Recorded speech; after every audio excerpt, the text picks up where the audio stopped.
we're seeing from a transportation perspective as it relates to increased costs for the projects that we are trying to do. And I've got some stats to show you just the reality of what it takes to deliver and construct an infrastructure project here in the state of Georgia. So just very quickly, you all know this, but the amended FY 2024 budget, that was an incredible news for the Georgia Department of Transportation. With the signing of HB 915, that budget, that infused $1.5 billion of state general funds into the GDOT budget. And when you peel back that $1.5 billion, peel the onion back a little bit, you can see it was broken out into 5 sort of key categories. The first one, $98 million into the aviation or airport aid program. That is allowing us to advance 38 additional aviation projects across the state for our general aviation and regional airports here in Georgia. I'll get into this a little bit more, but $250 million into local roads funding. That's over 100% increase of our typical budget through the LMIG program. So obviously a very big deal. A brand new program called the Freight Program, $500 million to advance critical freight projects across the state. You all know the story, the amazing economic development growth we've had here in the state of Georgia, what that means from a freight perspective, keeping goods moving across the state, being able to advance some critical infrastructure in that regard. Almost $600 million supplemented into our capital construction budget. That's a 58% increase in that budget. That's going to allow us to expedite capital construction projects that we already had in our pipeline that were either being delayed for cost increases or things of that nature. We're able to bring those back in and accelerate the delivery of those projects. And then an additional $50 million into capital maintenance, which is our resurfacing program, taking care of the assets we have, leveraging additional federal aid investment in that to stretch those dollars even further, to award 12 resurfacing contracts that we did earlier this summer. That was a 32% increase in budget. So overall, incredible news, incredible story, and we're excited about the opportunity that the legislature and the governor has afforded to us to deliver this critical infrastructure for the state of Georgia. When you look at some of the key statistics behind what this funding has done, it is allowing us to expedite 42 projects across the state for advancing them by over 40 project years, right? So some may be advancing a year, some 2 years, but when you sum that all up, we are advancing over 40 project years, getting these projects on the ground for the citizens of Georgia more quickly, and starting 19 new projects. I talked about that freight program. That's allowing us to start 19 new projects here in the state of Georgia. The $250 million in local roads, we were able to move very quickly on getting those dollars out from the department and into the hands of cities and counties. Over 90% of that funding has already been distributed to the local governments. So that's about $223 million of that $250 million has already made its way to local governments. I mentioned the 12 resurfacing projects that leveraged additional federal aid, and then again, the aviation, 38 additional airport projects. Here are some highlighted projects. This is by no means an all-inclusive list, and we rolled this information out about a month ago. You can see projects like the widening of I-16 as you're heading north from I-95 up into the rapidly growing Effingham, Bryan County areas, ultimately trying to work that widening all the way up towards the Statesboro area, but this funding is allowing us to get started, moving up that corridor towards the Hyundai Meta plant and all the incredible growth that's happening there. I-20 at 138 in Rockdale County, finishing the build out of the I-16, I-75 interchange in Bibb County, and I could go through all these. Again, this is by no means all inclusive, but if you want more information about what we are doing, you can scan that QR code you see on the screen right there. It'll take you to a great website showing the full listing of all those projects, the investment amounts of all those projects, and when we intend to deliver it as a Department of Transportation. Switching gears now a little bit into that add of the $250 million in the local roads administration category out of this $1.5 billion.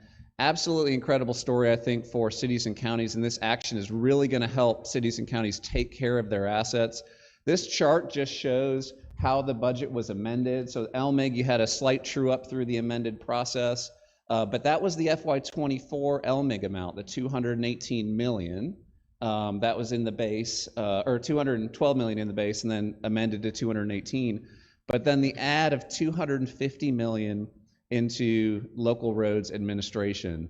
So when you look at the overall FY24 story in terms of dollars to cities and counties from the department, you're approaching $500 million that was distributed to cities and counties in FY24. Most critically, you see these are in different budget categories. What adding the $250 million into local roads allowed us to do was distribute that with no match requirement.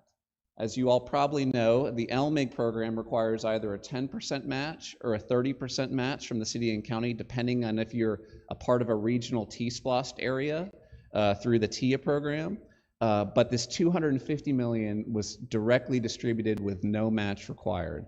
So that's a really big deal for cities and counties, essentially GDOT just getting that money out for their uses to take care of their own roadway assets. So here's sort of the timeline as these rolled out. The FY24 LMIG back at the beginning, or the summer of 2023 through the winter and into February 2024. This additional 250 million that we were able to get distributed and are distributing as we speak in the spring timeframe of this year. And now we're coming back once more with an additional 220 million in the FY25 budget. The LMIG portal is open right now for FY25, so if you're unsure if your cities and counties are putting in their applications for their projects, make sure you remind them that the portal is open right now, and we are taking that information so we can get that funding distributed. Adding up all three of those opportunities, you're almost $700 million flowing to cities and counties for local infrastructure needs through LMIG and this infusion into the local roads administration program. So really good news, really great story.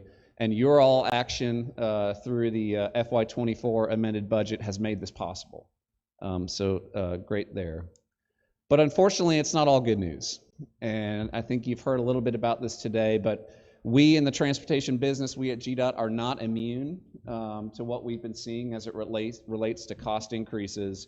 What you are seeing here, and I apologize, you likely cannot see what's on the axis of this graph, but this is the National Highway Construction Cost Index as published by the Federal Highway Administration. Essentially what it does, it looks at realized cost for commodities that go into the highway construction business. So think about asphalt, concrete, steel, aggregate base, things of that nature. And it looks at actual bids received by DOTs across the country to understand what's happening from a price perspective. This index is normalized to the year 2003 at a value of 1, but essentially think of it this way. In 2003, you could buy something for $100, right? If you follow that line, when you get to 2020, so 4 years ago, what cost you $100 in 2003 now costs you $180. If you go from 2020 to 2024 to today, what cost you $180 4 years ago now costs you $310. And that's that extremely sharp increase that you see in the last 4 years of that chart. And we are seeing this. This is national data. But we are seeing this in the state of Georgia as well. So here's another way of looking at it. It's a busy chart, but that same index, the National Highway Construction Cost Index, is that red line. And you can see how it's outpacing all of those other indices. So I do want to draw your attention to the blue index. That's Consumer Price Index. Everybody's generally familiar with that. That's what consumers realize in terms of price increases. You can see the delta between the Highway Construction Cost Index and CPI, how that has accelerated far beyond what we're seeing with other indices. The other two are Producer Price Index, and the third and the last one there is, if you give me a second, I could tell you the exact, the Employment Cost Index. So that's a sort of a labor cost indices. But the message I want to leave with you here is when you look at the cost of highway construction, you see that red line really accelerating above some of the other indices. So just a few specifics as it relates to cost increases. You think about sort of the traditional projects that we do as a Department of Transportation. We could start with asphalt resurfacing. So on the left, these are realized bids that we've received for resurfacing one 12-foot lane mile between December 2020 and June 2024. This does not include interstate. So think of your typical state route when we receive bids to do our standard resurfacing project. You see two numbers there. One is our low bid, our realized low bid between end of 2020 and June of 2024. That's gone up about 67%. The engineer's estimate, that's our internal estimate that we use to evaluate the bids we receive. That's up 69%. You can see how it has dramatically climbed. Now we have started to see in the last few months a leveling off of prices. I'm not an economist, but I don't expect it to dip back down, really, but maybe we are starting to see a leveling of prices at this elevated level. And more importantly, our engineer's estimate is now actually fairly in line with what we're seeing from a low bid. So we're no longer chasing the market in terms of budgeting for our projects. We feel like we kind of believe we know where things stand. If you look at an urban widening, even more dramatic. So this is a typical 2 to 4 lane widening in an urban setting. You can see between December 2020 and June of 2024, 120% increase. So that's more than a doubling of the cost to do that type of project. Probably very important to this group, rural widening and new location projects. 160% increase in low bids. So, think about that. That's getting close to tripling of those prices. There's not a lot of projects included in this. That's why you kind of see it going up and down. But that trend line is pretty apparent. And as I talked about for resurfacing, how those numbers were starting to converge between the engineer's estimate and the low bid, you still see that gap for this type of project, meaning that as we are trying to understand where the market is, it's continuing to outpace us in terms of where we think prices are headed.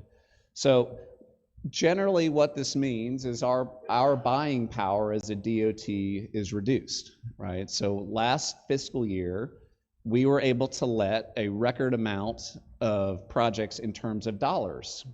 We put out more money in terms for roadway projects than we ever have as a DOT, but the number of projects that we bid was not a record, right?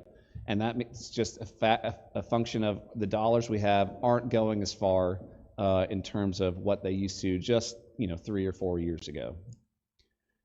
And then one last slide for you. If we look at asphalt, pavement, and graded aggregate base, this is essentially how you build a typical asphalt roadway, the commodities that are included in this.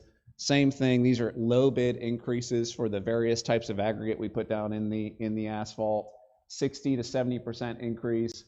On the graded aggregate base, that's underneath the asphalt, that's the rock material you put there. If you look at it per ton, it's about a 36% increase. If you look at it per square yard, it's almost doubling. And I wanted to call that out because as we bid projects, the square yard line item is what we typically do for South Georgia. And that's where we've seen a lot of pressure on the availability and pricing of granular aggregate base, and you can see that disparity there. So long story short, what we've seen as a department from a budget perspective and the support we've received from the legislature has been absolutely incredible, and we are so thankful for that. And we look forward to delivering on the opportunities you have afforded us. But we have challenges, and as we look forward in terms of delivering our program and understanding and evaluating what these cost increases mean, we need to continue to look at this to make sure we're providing the infrastructure necessary to keep the state of Georgia growing the way we want it to. So that concludes my prepared remarks. I'm happy to answer any questions you might have. Chair recognizes. Go ahead. No, go ahead. Chair recognizes Chairman Dickey. Thank you, and good presentation. Appreciate what y'all do. So that red line of increase, this inflation cost, what components of the construction project are driving that the most? Is it aggregate? Is it labor, equipment, regulations? What?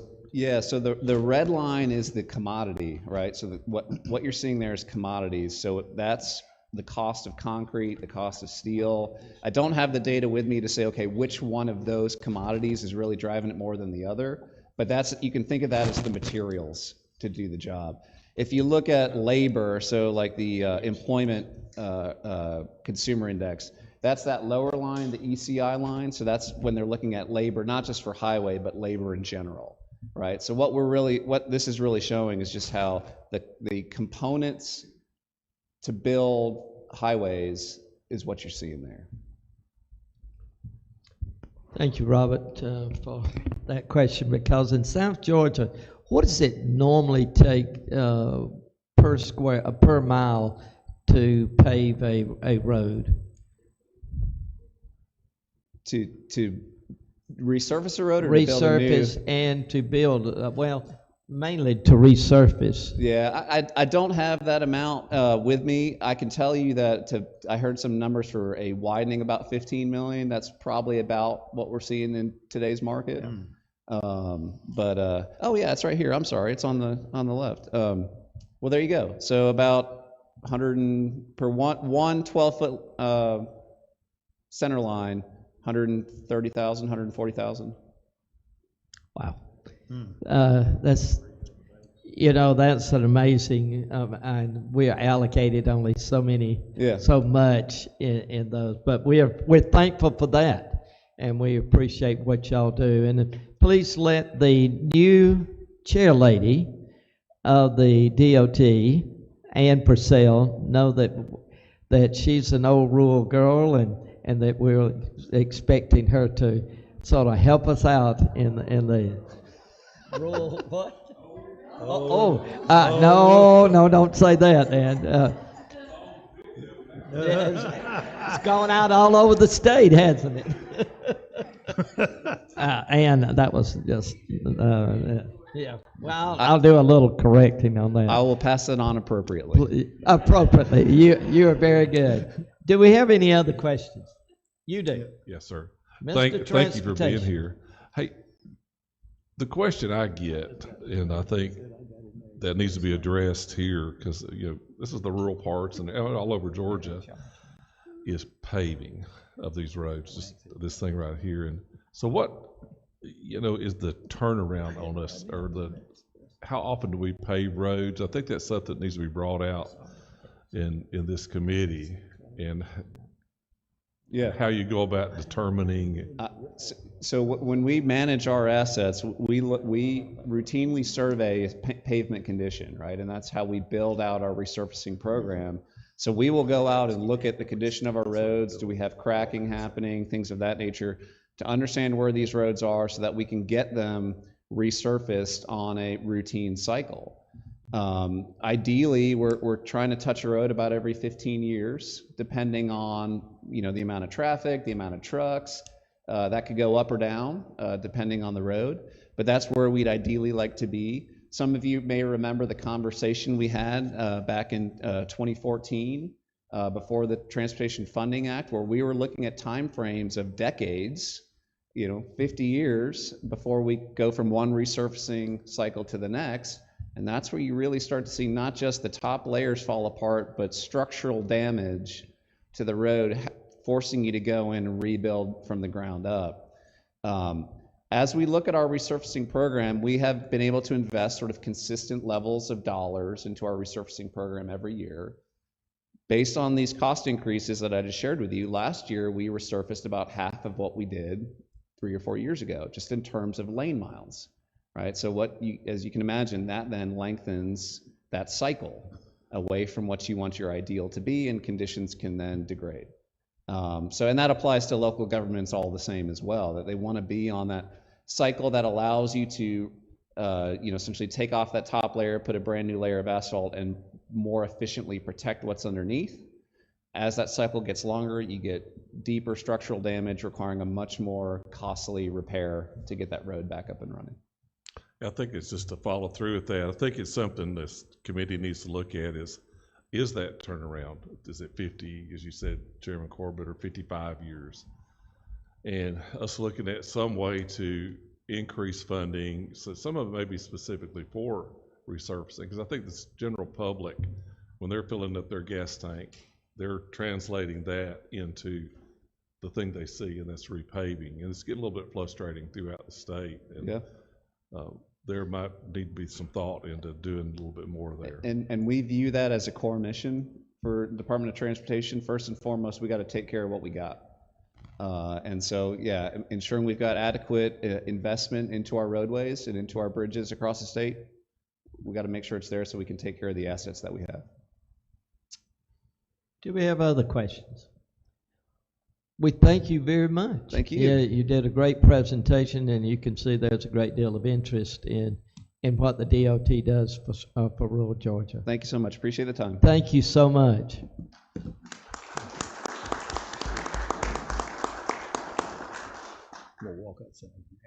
Okay, we have another individual, and she is the assistant.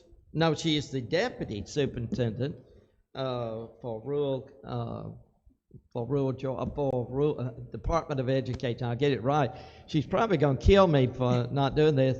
Believe it or not, I taught this young lady in school, and I taught with her. That's right. In school.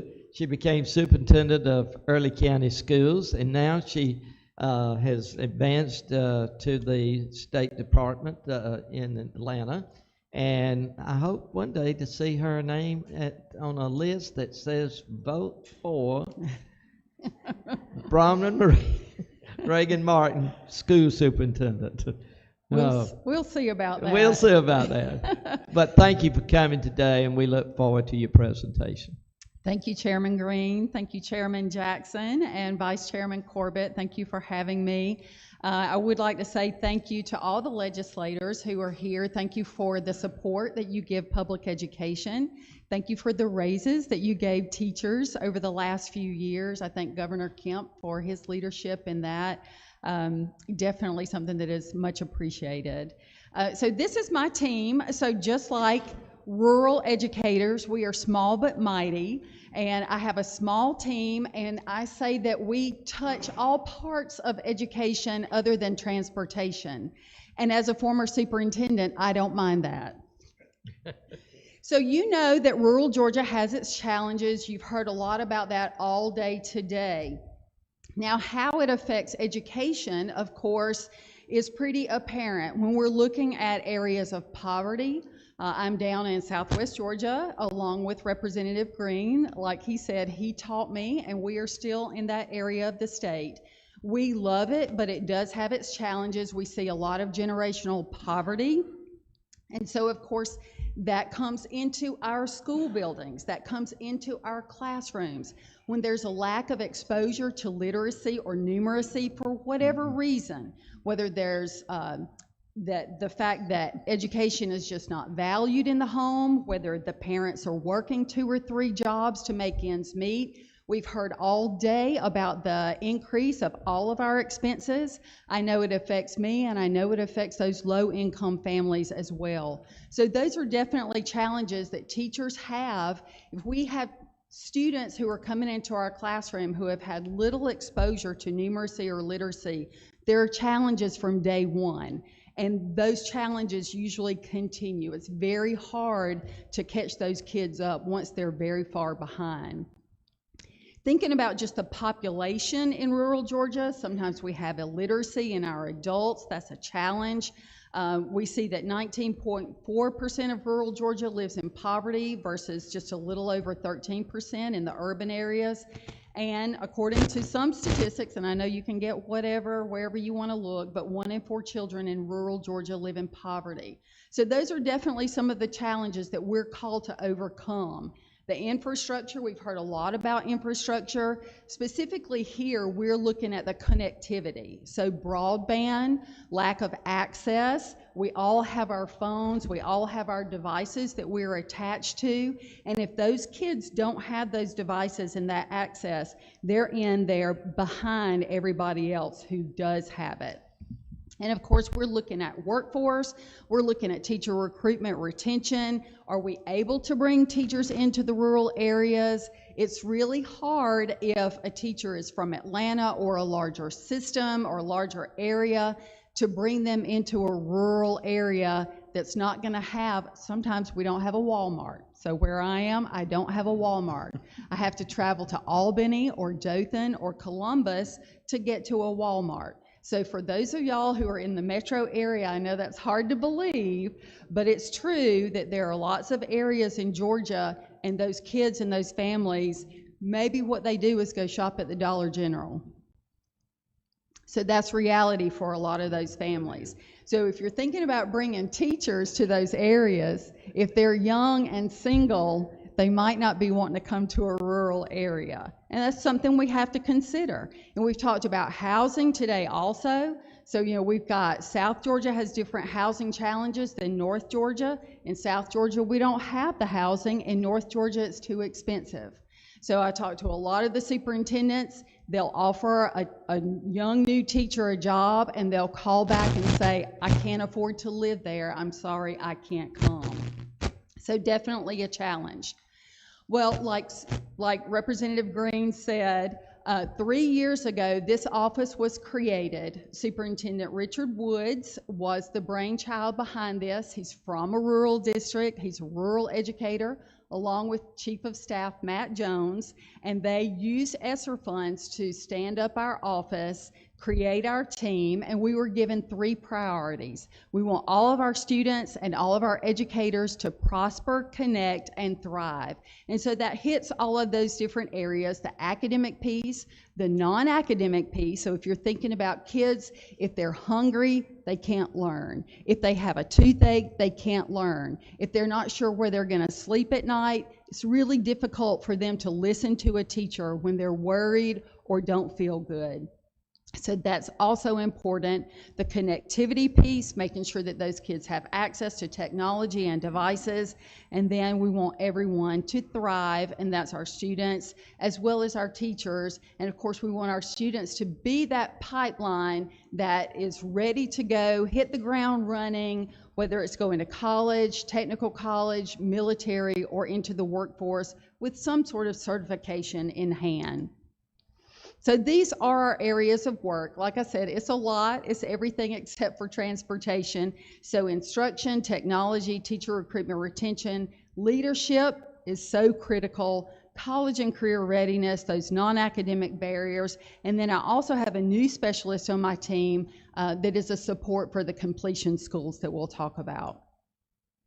So in the area of instruction, I'm not going to read all of this to you. I know it breaks every PowerPoint rule, but just a real focus on literacy. As you're very aware, that is our focus in education, has always been our focus, but with a special focus in the last few years. Dr. Charity Roberts on my team is my specialist. She has helped lead the work along with Dr. April Aldridge, who was originally on my team and who is now the Deputy Superintendent for the Office of Teaching and Learning.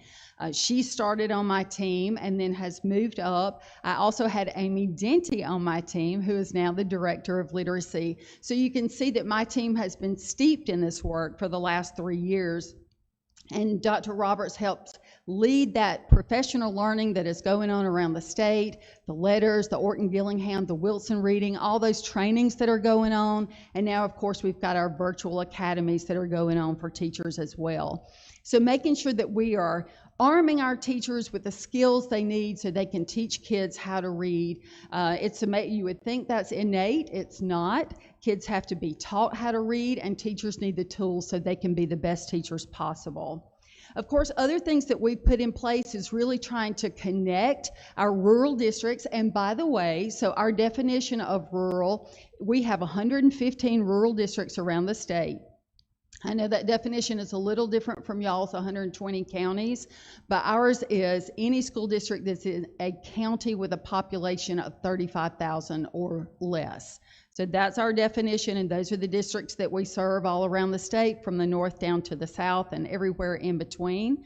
But we connect those rural districts to the resources at the Department of Education, and we connect rural districts with each other. I say that we are a connector. When you're in a rural district, and if anybody I know, Representative Green's former educator, if any of you are former educators or have experience, family members who are educators, when you're a rural educator, especially a rural leader, you wear lots of hats. And so you're really busy doing lots of different things. You have the same requirements that a larger district has, but fewer people to do them. So most people have lots of responsibilities. When I was at central office, I was over curriculum, I was over testing, I was over HR, I was over gifted, I was over leadership development, I was over all those things, which is great because you get to learn a lot of things, but it keeps you really busy. And so it's really hard to say, oh, well, let me see what grants are available, or let me see what the new resources are. So we are those boots on the ground that go in and help connect the rural districts to the resources that are available. So again, that focus on literacy, professional learning, making sure that the universal screeners are available, the targeted interventions, the professional learning, and the high quality instructional materials.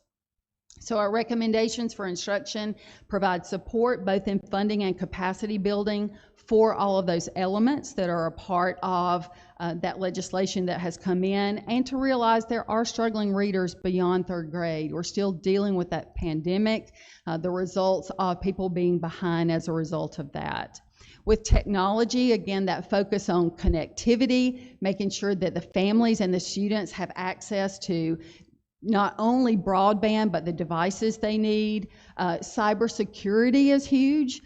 School systems have access, obviously, to very sensitive information that comes from kids that bad actors are happy to see if they can get. So making sure that we're training our teachers and our instructional technology people about how to keep that safe. One of the things that we've been able to do is provide $100,000 technology grants to all 115 of our rural districts. They could use that depending on whatever their technology plan was, whether it was to increase security, whether it's surveillance, whether it was refresh of devices, whether it was infrastructure, whatever they needed, they were welcome to use it as long as it aligned with the ESSER funding. We made sure that we tried to get the word out that families knew about the ACP, that Affordable Connectivity Program that was available, that helped them with funding for access to broadband and even devices. There was money for that. We're doing cybersecurity training all around the state, making sure that the tools are available for districts to help them with that cybersecurity training, the standards going in, connecting, like I said, rural districts to rural districts, providing rural seats for Georgia Virtual School. We also partnered with Forsyth Virtual Academy to provide computer science to some of the rural districts that did not have a computer science teacher available. So really trying to make those connections and provide for more access. Our recommendations are that we continue to seek ways to provide access to the rural areas, including, of course, the expansion of fiber in remote areas. I know Governor Kemp has allotted a great deal of money. I have even seen that down dirt roads. I've seen the red flag, so I know fiber is being run in a lot of the remote areas. But of course, it takes time, and we still definitely need that access. And please consider a line item for technology for rural school districts. It's something, like I said, everybody has to have it now to be able to function, to be ready to go into the workforce. Our kids are going to have that access to technology and devices. Some of us don't get as much SPLOST as others, and we don't have the local tax base that some of the larger districts have to make up the difference. So just throwing that out there as a consideration. In the area of teacher recruitment retention, Heather Finley is my crackerjack in that area. She has really gone after a federal grant for teacher apprenticeships. So I'm really excited about that. It's not official yet, but I can say that we're preparing for that.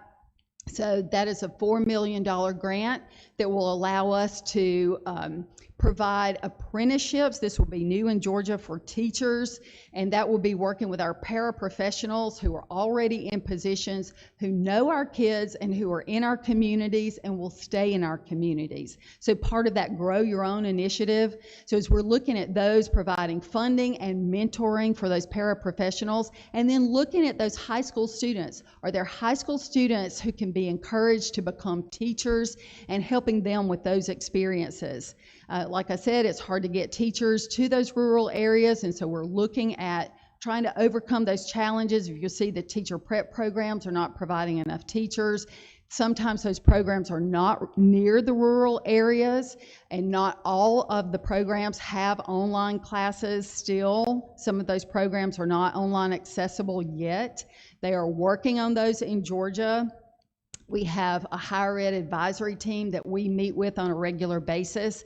So of course we're moving in that direction, but some of those institutions are not quite ready. And making sure that we're promoting the profession, making sure that the rhetoric we use about teaching is positive, and that includes from our own teachers. Because some of our own teachers will say, oh, you don't want to be a teacher, it's so stressful. So we want to make sure that we're creating a positive environment that our teachers feel valued. Just checking to see if there's anything. I have a lot to say, so I know I can't include all of it, but the apprenticeships is the huge part, and really reaching out to our high school kids. So I've already spoken about the housing, really looking at the housing for teachers in all areas of our state. And consider, again, I do appreciate all the funding, the FTE, QBE being funded, but consider a heavier weight for rural or those small economically disadvantaged districts. In the area of leadership, I just basically touched on leadership, but it is huge. Most people, they don't leave a district because of the working environment. They leave if they are not fully committed to a leader, if they don't have full trust in a leader. So as leaders are making decisions, we have a lot of young leaders who are coming in. We have some who are building level leaders jumping straight into superintendencies. And it's because of the leadership pipeline. It's not as robust as it used to be. If you remember, about 12 years ago, that funding was cut for students who were going back for degrees, so higher level degrees, to get an upgrade. I understand why that happened. We had people with leadership certification. They were not going into those positions. Well, that pipeline dried up because it's an investment for a young teacher who's going back for a master's degree. If they're investing in a degree and they're not going to get an upgrade as a result, then they tend to go into a different area. So something to consider. One of the things with the updates that we're doing, we were able to support GALE, so the Georgia Association of Educational Leaders, in the funding of its development of an executive coaching model for leaders. And that has been developed and is going into place this fall. Corinza Wing and Dr. Ricky Edmonds are leading that work, and so we're really excited about that. So recommendations, consider those funding upgrades for leadership certification, consider funding the professional learning for rural leaders as they figure out how to address the needs that are in the rural districts, support for the local universities to develop the rural leaders, and incentives and an equitable pay to recruit and retain strong leaders in rural districts. So in college and career readiness, Dr. Laura Ergel is my specialist. She's a former CTAE director, former college and career academy director in the Griffin area.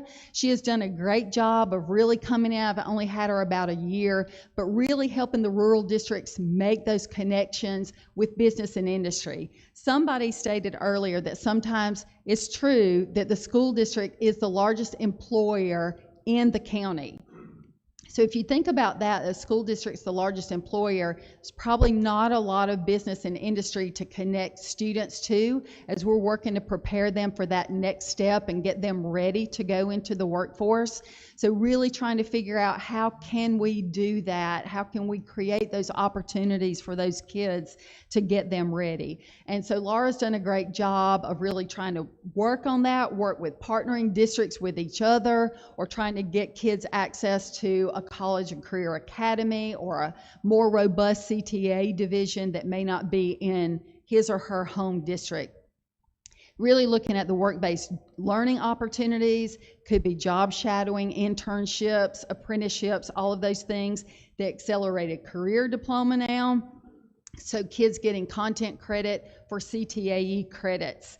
And we just are finishing up a grant with the Georgia Chamber of Commerce. So partnering with them, they had those business and industry ties, providing money to those districts as they were providing internships, externships, different opportunities, a lot of them over this summer. And so we're finishing up with that. So really looking at what innovative connections can we make with post-secondary business and industry. Know, of course, what the needs are. We've heard a lot of the needs today. How can school districts meet those needs, get those kids ready, provide funding for workforce readiness, like internships. Transportation is a huge barrier for a lot of these kids.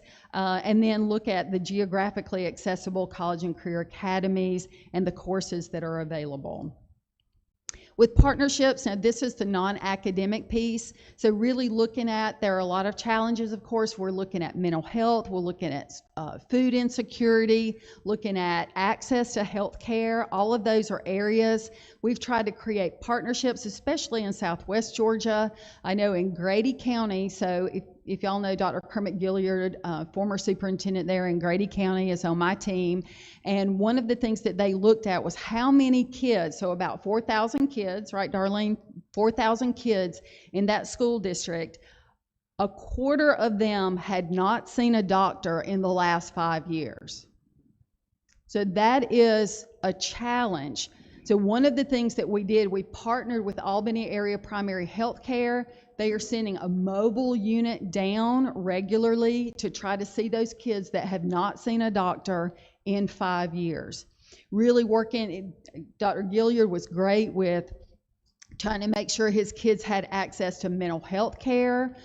He used a virtual option, like a remote option. So that's one of the things that we're going to have to do in the rural areas, is try to figure out what is an innovative way for us to have access for our kids. It may not be that we have a healthcare provider. There are some of our counties don't even have a physician in the county. So how can we provide access to those kids? Because if they don't have access, they're behind. They're not going to be able to learn. So really trying to look at those partnerships. How can we connect those school districts with partnerships such as Albany Area Primary Health Care? We also partner with communities and schools, trying to have access to an individual who can help those at-risk students, and looking at more mental health providers in rural Georgia.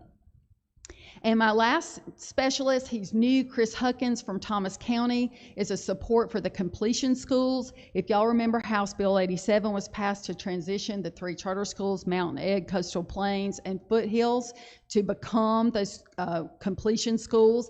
That has been done. We've got 4 new schools to create. That first one is actually up and running. They're calling it Discovery Regional High School, or you might know it as Zone 7. It already has 53 students. It should have over 200 soon. So we're excited about that. One of the things to consider, those 3 schools that were the state charter schools are losing students because of the guidelines. So if you think about that, the dropouts ages 16 and 17 are not able to enroll. They have to go through their LEA, with that local educational agency, and they're probably not going to do that. If they had a bad experience with that district, they really probably are not going to go back into that district. So I ask that you reconsider that. Allow the dropouts who are ages 16 and 17 to enroll directly in those completion schools, because I'm afraid if we lose them, we lose them. They're not coming back. And then also, we've been asked to allow homeschool students to enroll. That is also a population that we could get in there. And these completion schools, so if you don't know much about them, they are there to serve students who either need a non-traditional setting, like high-level athletes will use the completion school so they can work on their own time, or it could be a really at-risk students who have really difficult home situations. We went to a graduation at the end of the year, and it was just wonderful to see the success that some of those students are able to achieve in those completion schools. So in conclusion, I know I was going fast.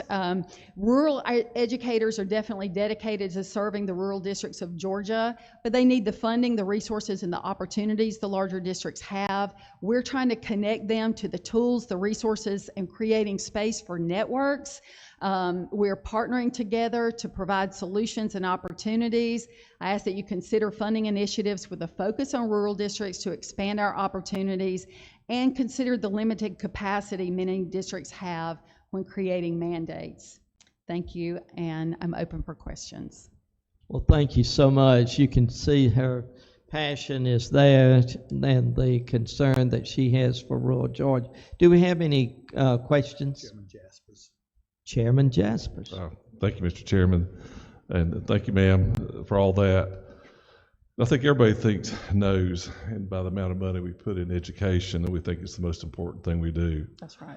But I got two questions, and one, speaking to my Rotary Club yesterday and talking to them about literacy and how that, I felt the House had to take the leadership role in literacy. And I'm just curious what DOE has done to follow through with that and get us back on track for third grade competency. Sure. All right. So like I said, we have letters training going on all around the state. Actually started in Southwest Georgia and now is all over the state. We've trained about 2,500 teachers, and now we have the online academy. It's the Cox Reading Campus, and so there are modules to help teachers become better teachers of reading. So definitely one of those big pushes. We talk about literacy all the time. Like I said, we have Amy Denty, who's our Director of Literacy. She is heading up a lot of that along with Dr. Roberts on my team, and April Aldridge, Dr. Aldridge, who is the Deputy Superintendent for Teaching and Learning. So definitely a big push as we're trying to better equip teachers to make sure that they have the skills they need to do a good job of teaching reading. Well, thank you. I guess my other one is, I think for this committee, I'd like to see some data on where our students rank in rural areas and semi-rural or suburban versus urban, and what in real, I mean, you put up a lot of stuff, but what we can do to improve it specifically. I think that's something a lot of us would like to see. Right. And so as a former superintendent who has looked at accountability and testing, I would ask that you look at how are you determining success. And if you're looking at only one standardized test, I don't think that gives you a complete picture. Because I can tell you that the kids of poverty are going to rank down here and the kids of affluence are going to rank up here. It's a direct correlation. So what we need to look at is what are we expecting of our schools, and what are we expecting? Is it that they are successful when they graduate? Is it that they go to college? Is it they go into a technical college? Do they come out with certifications? Are they able to get a job? Do they go to work on time? Can they pass a drug test? I'm good. We're good. But I want to know specifically, I guess for me, and where we stand with reading, where we stand in math. And because I think those, as Dr. Bridges said this morning, are just incredibly important. They are. And just like we had to kind of get in here and get involved with literacy, I'm just curious what else we need to get involved in. Well, again, so our kids of poverty are going to tend to be in the rural areas, and they're going to be behind when they come in if they don't have a middle class or upper class household like we probably provide. I'm going to be quiet. Well, I'm just saying, I mean, if you want to look just at literacy rates, like all kids learn at different levels and at different rates. And I just can't promise you that all of a sudden, because teachers are trained, that all of a sudden that's going to change, because when kids come in behind, it takes time for them to catch up. Thank you. Yes, Darlene. My question had to do with literacy also. I think it had been an issue, and in the last session, we passed a bill about going back to the fundamentals of reading, the way it was taught. Is that what you're talking about? You have retrained teachers to teach them more on a phonetics basis as opposed to That's correct. whatever they were doing? That's correct. More of Okay. an emphasis to make sure that phonics and phonemics and all of the different components are included in their teaching. Okay. Yes. How long can we wait? Do we need to wait 3 to 5 years? I want to see, because I think it's going to make a tremendous difference. I know it's just started. Maybe in the next 3 or 4 years, we could be able to look and see how it's improved. I would hope before then. Like I said, we started that work 3 years ago when my office was created. Now, it was down in Southwest Georgia. We started with Southwest and Chatflint RESAs. So that was our first year. And then since then, it has spread. We added several other RESAs, and now it's around the state. And again, we've got the virtual modules that are available for teachers. So yes, I hope it's before then, but thank you for asking. Well, thank you so much. We appreciate you coming today and talking to us, and we look forward to talking to you some more from the committee. Thank you so much. Thank you for having me.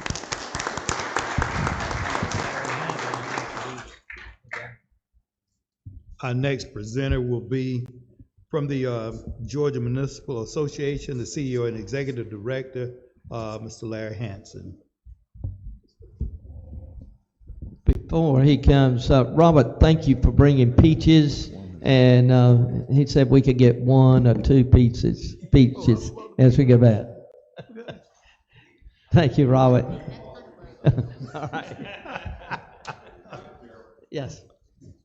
Good to see you, sir. Good to see you as Yes, well. sir. Thank you, Mr. Chairman, and thank you all for being here and certainly for your service to our state.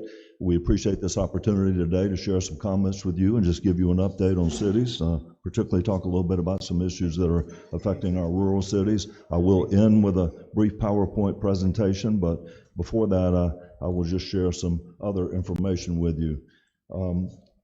I first want to talk about the value of cities. It's something we often don't think there's a full appreciation for. So we all know there are 159 counties in Georgia and there are 536 cities, soon to be 537. But if I ask you how much land area of the state those 536 cities comprise, what would you guess? How much land area the 536 cities comprise? Well, believe it or not, it's 9%. Only 9% of the state's land area.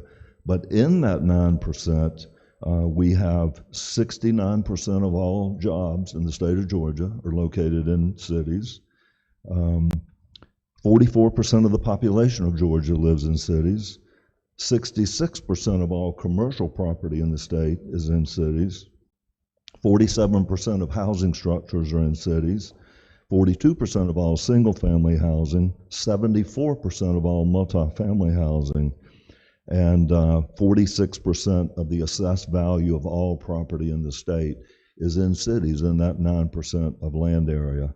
In the metropolitan areas, we heard conversation all day today about the hub cities, which are basically the 13 MSA areas.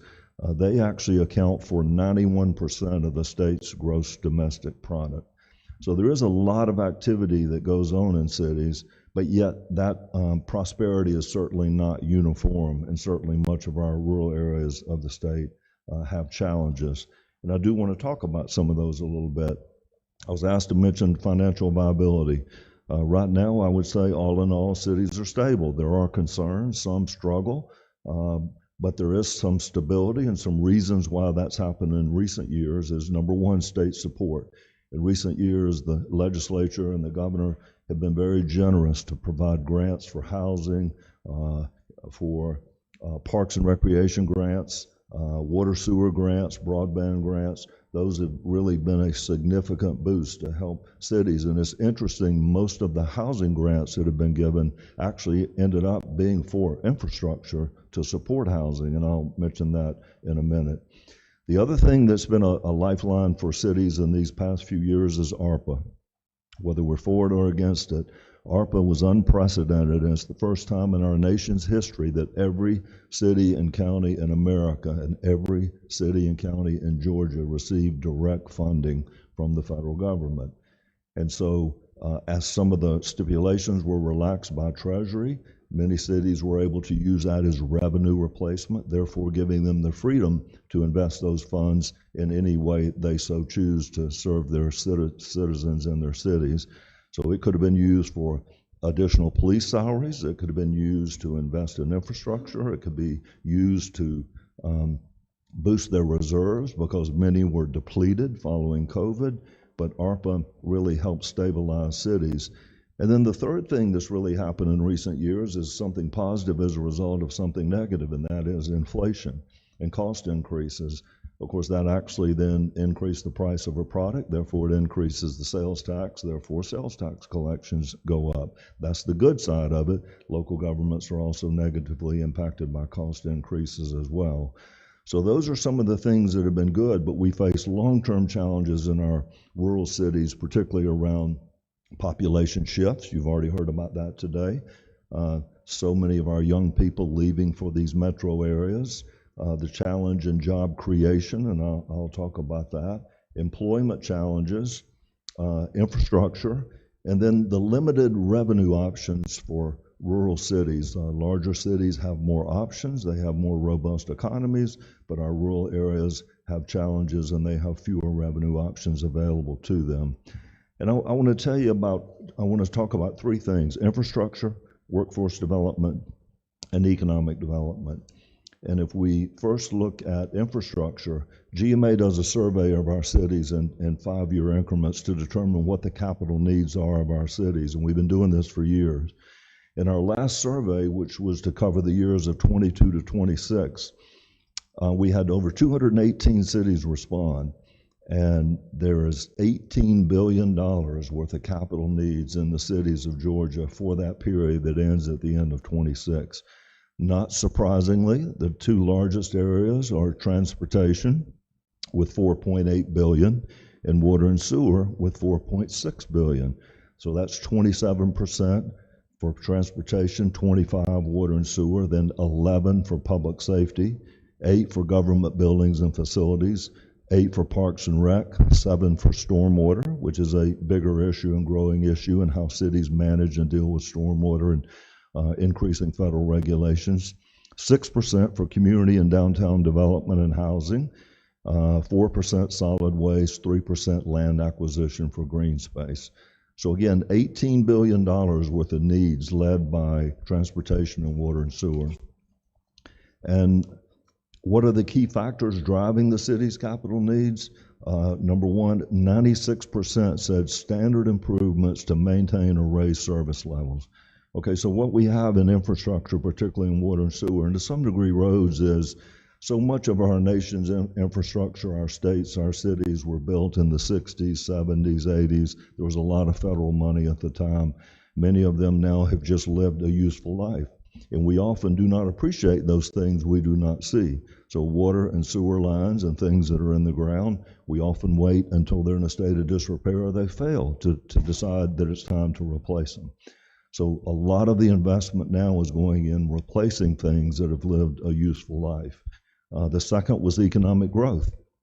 If we want our cities to grow, if we want to create jobs, then we have to invest in additional infrastructure to support that. Water systems, water plants may have to be a capacity increase, wastewater treatment plants, extending new water and sewer lines. So economic growth obviously requires some investment in infrastructure. And then 48% said public safety and security. The need to invest in that is the third highest key factor driving capital needs. And what are the obstacles to meet those needs? 91% funding constraints.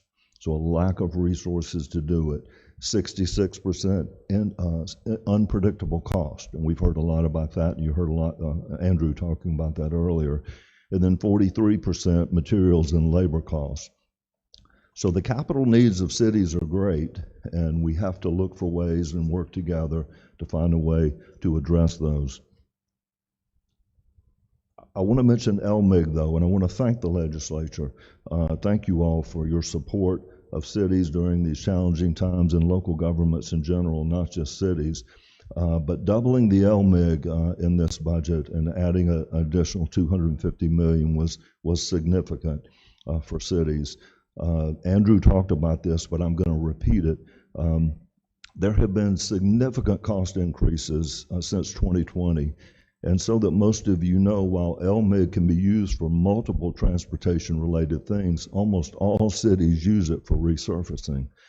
And prices have now stabilized, we're seeing. They certainly have not retreated. No one anticipates them going down. But the resurfacing cost of a road has increased by 67% in 4 years. So it's now about $300,000 per mile for a 2-lane road to resurface it. And widening costs, as Andrew said, are now increased over 100%. And so basically, with that second LMIG, we were barely able to replace what we've been doing with a little more, just simply because of price escalation. And we thank you for that. Cities are very grateful and appreciative.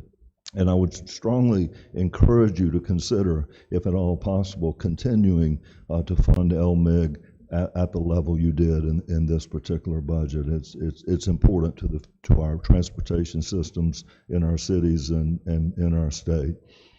And I want to mention too that cities do not merely expect the state to pay for everything. In fact, you all know cities and counties have a special purpose local option sales tax. It's a referendum. You have to go to the voters every 5 or 6 years, depending on what type of tax you have. And what we see is voters are willing to tax themselves when they believe in what you're doing and you have examples and you have success stories to tell. So in the 5 years between 2019 and 2023, the SPLOST taxes in this state, which now passed over the last decade by 94% rate, so that means citizens have confidence, they're willing to vote to tax themselves. But local governments have now collected $9.5 billion in SPLOST proceeds that are going to infrastructure. They can only be used for capital. But again, that's significantly being harmed by cost escalation and the price of things today. Workforce development, I want to talk about that for a minute. The challenges in filling jobs. You all know we hear it from all sectors, but governments are also equally impacted today by the workforce challenges we have.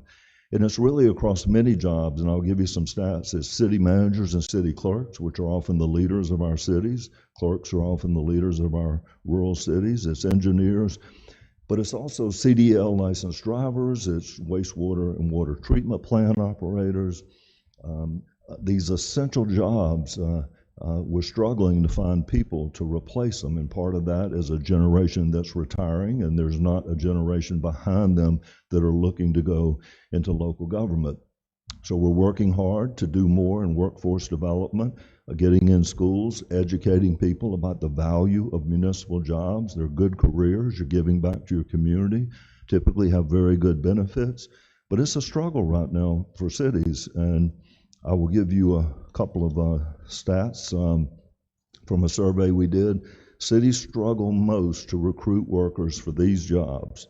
Police, 64%. Water, sewer, stormwater, 45%. Public works, roads, streets, 42%. Fire and emergency, 42%. Sanitation, 31%. And that's to recruit. And then to retain them, police is also at the top at 52%. Public works at 33%, fire at 24%, water, sewer at 21%. So those are challenges that we have as cities, is trying to make sure we find ways to recruit and retain municipal workers, because they do perform the essential job that is needed to keep our economy in our state and our cities working. Now, in terms of clerks and managers, since 2020, there have been 172 changes in the position of city clerk. 172 changes across 139 cities. Again, there's several reasons for that. Retirements, generational, the demands of the job, relentless pressures and expectations. So it's a difficult time to serve. It's a difficult time for you all to serve, but it also is for many of our municipal officials. And then city managers, since 2020, there have been 99 until yesterday. As I was driving to Athens for a meeting, I got a call about a city manager that left the city. So it's 100 now city managers that have left their positions in Georgia across 81 cities just since 2020. So municipal workforce development is something that is critical to us and our future. Police, I mentioned that one. Currently, the average, now this is interesting, rural areas often do better. There are many of our rural police departments that have 100% manning or near it.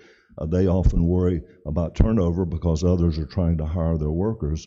But across the state, an average would be about 20% of police positions are unfilled. And that's for a multitude of reasons. It's hard to fill the jobs, but in some cases, in order to keep their officers, and everyone was having to raise pay, if you don't have additional money, one thing you do is leave some positions unfilled and use that to give additional compensation. But the demands of the job, some of our agencies now report as many as 20% of their calls are actually mental health calls. That's a real challenge for those officers. It's a time demand. It's a real physical demand for them. There's a declining interest in serving in police services in the country and in the state. And officers really want to know that they're supported, and in some cases they do not feel the public at large or leaders or community leaders support public safety professionals, and that's an issue. And then compensation is no longer the number one issue. It is an issue, but the issues that I've mentioned also are factors. And then there's other factors that are affecting this. When we look at workforce and of the future, we had 68 counties that lost population over the last decade, and 235 cities lost population. 75 counties have a declining birth rate. So those are going to make it even harder for us to identify and have the workforce of the future that we will need. And then there's foundational issues, and one of them you just talked about, and the chairman asked a question about, but 68% of our fourth graders do not read proficiently. And basically the statistics show that there's a high chance that they'll end up being a high school dropout, and there's a high chance they'll never reach their full potential in the workforce, and so on and so forth. So that is a critical thing for us to turn around, where we can make sure that all of our students and all of our young people are on a path to be contributing members of society and certainly reach their full potential as human beings. So that's a critical issue. And then poverty was mentioned as well. And then the retirements.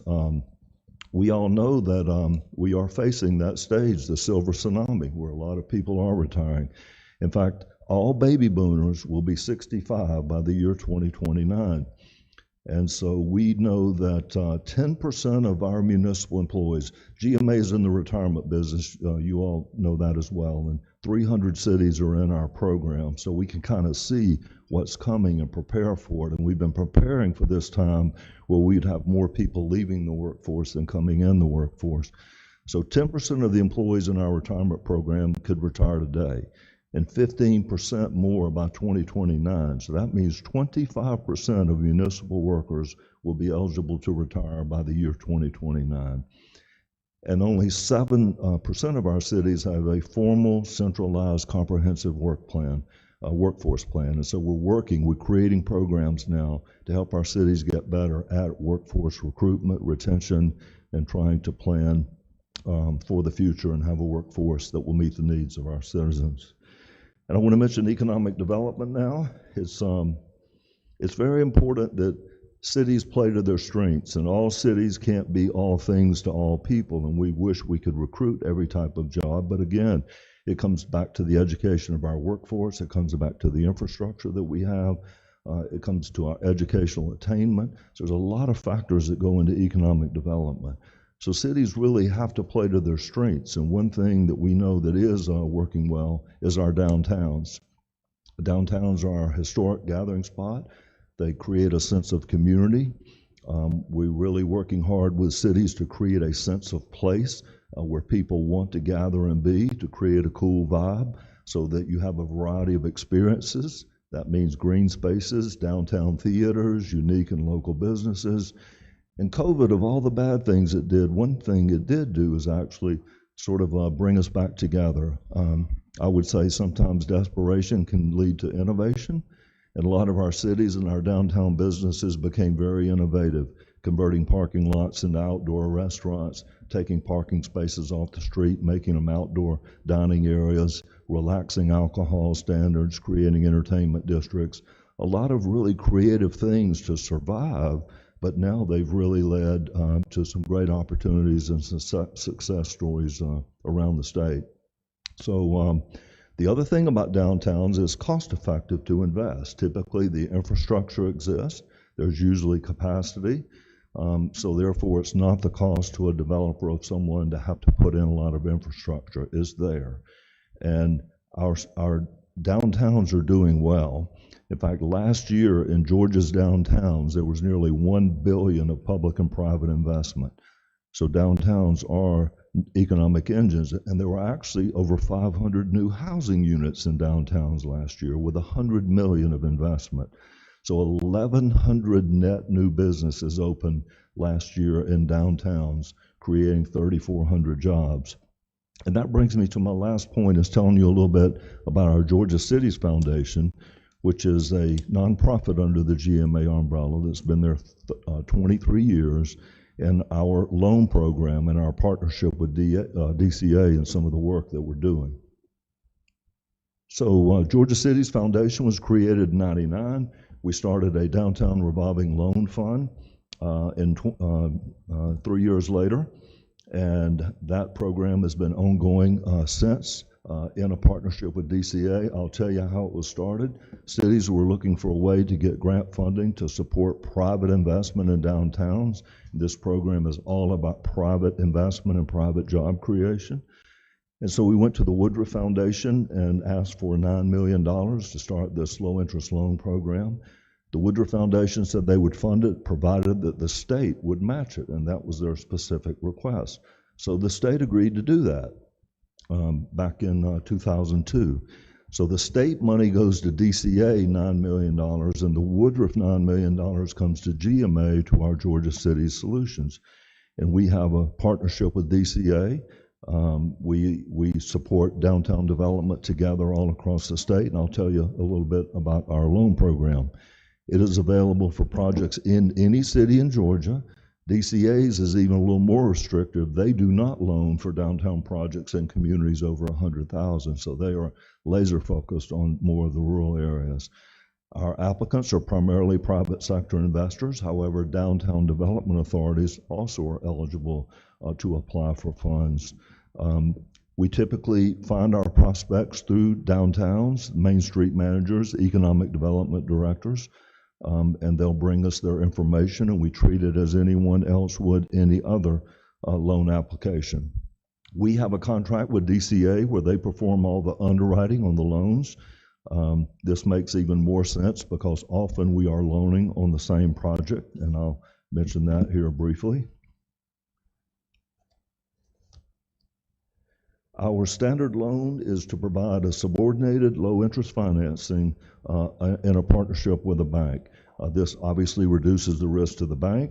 It lowers the equity requirement for the prospective borrower, which are private businesses. So the typical structure of a loan is this 50%, 40%, 10%. 50% is the bank, 40% is our Georgia City Solution in DCA, and 10% is equity. And so when we're fully funded in our loan program, we can loan up to $250,000, as can DCA, and we have a second position on the loans that we make. Our loans are only for permanent financing. They are not for construction. And what makes our program very attractive, you see there at the end, and we've adjusted it slightly over the years, but the goal of this program is to have private investment in downtowns. It's to create investment, it's to create jobs. It's not to be a profit, it's to be for investment. So our loan program currently loans at 3.5% interest over a 10-year period. It's amortized over 15 years. And so we get to see all the loan applications of the projects in downtowns in the state. So right now, our rate is 3.5% fixed. The lowest we see from the banks that are doing their piece is about 7.5%, and we see some as high as 11%, and I would say the average is about 8 to 8.5%. So oftentimes, We are the piece of the loan that makes the project go. Without someone filling that gap between the equity of the private person and the willingness of a financial institution to loan, some of these projects would never come to maturity. And this is just the mechanics of the program. We administer it through GMA, through our Georgia Cities Foundation. We have an internal review committee. DCA underwrites them. We have another committee of our board that reviews them and determines whether it's a go or not go. And then again, oftentimes we partner with DCA and we're both funding the same project, which helps. So this is an example of the impact. So we've been doing this for 20 years, and we are now at about 200 loans. And our loans have been about 38 million, but they've resulted in $225 million of private investment, 367 new businesses, almost 2 million renovated square feet in downtowns in this state, and 229,000 square feet of new space. So obviously in downtowns, it's often not a lot of new construction, but the goal of this program is to take buildings that have been sitting vacant and idle for years or decades and get them invested. A private investor buys it, he has some equity, the bank will loan him certain money, we fill the gap. They take that building, they do housing on the 3rd floor, they may do offices on the 2nd floor, they may do retail, restaurant, commercial on the bottom floor. So we're really taking things that have great opportunity and have really sort of been a drain, and now we turn them into a resource. And so here's our challenge. We are at an unprecedented moment in time. And it's really been since COVID when people gravitated back towards the center, stay vacations, find things at home to do, go to your local theater, eat at outdoor cafes and restaurants. So right now, we've done 200 loans in 20 years, so that's about 10 a year. We've got 19 approved loans right now waiting to close, an additional 23 in some state of review. We do not have the capacity to meet all those demands. And this is just showing you where our loan programs have been distributed across the state. So you see all of the state is well represented. And I'm going to give you a couple of examples before I finish with my final ask. Here's a project. I wanted to pick a couple of projects in the area of the state we're in. This is a project in Dalton where we did a $250,000 loan to the Dalton Downtown Development Authority for a project called the Cherokee Brewing and Pizza Company, and that project cost was $780,000. So that was a building that was idle and empty in Dalton, and now it's a thriving business. And then likewise, here's one in Rome. January 2025, we provided a $250,000 loan to assist in the acquisition and renovation of the Battery Machining building in downtown Rome. It's now the Hawthorne Extended Hotel, retail shops, and a restaurant. That was a $4 million project that we helped fill that gap with $250,000. And I just want to show a couple, you all in the room, some projects by your districts where you'll see that we're doing work all over the state.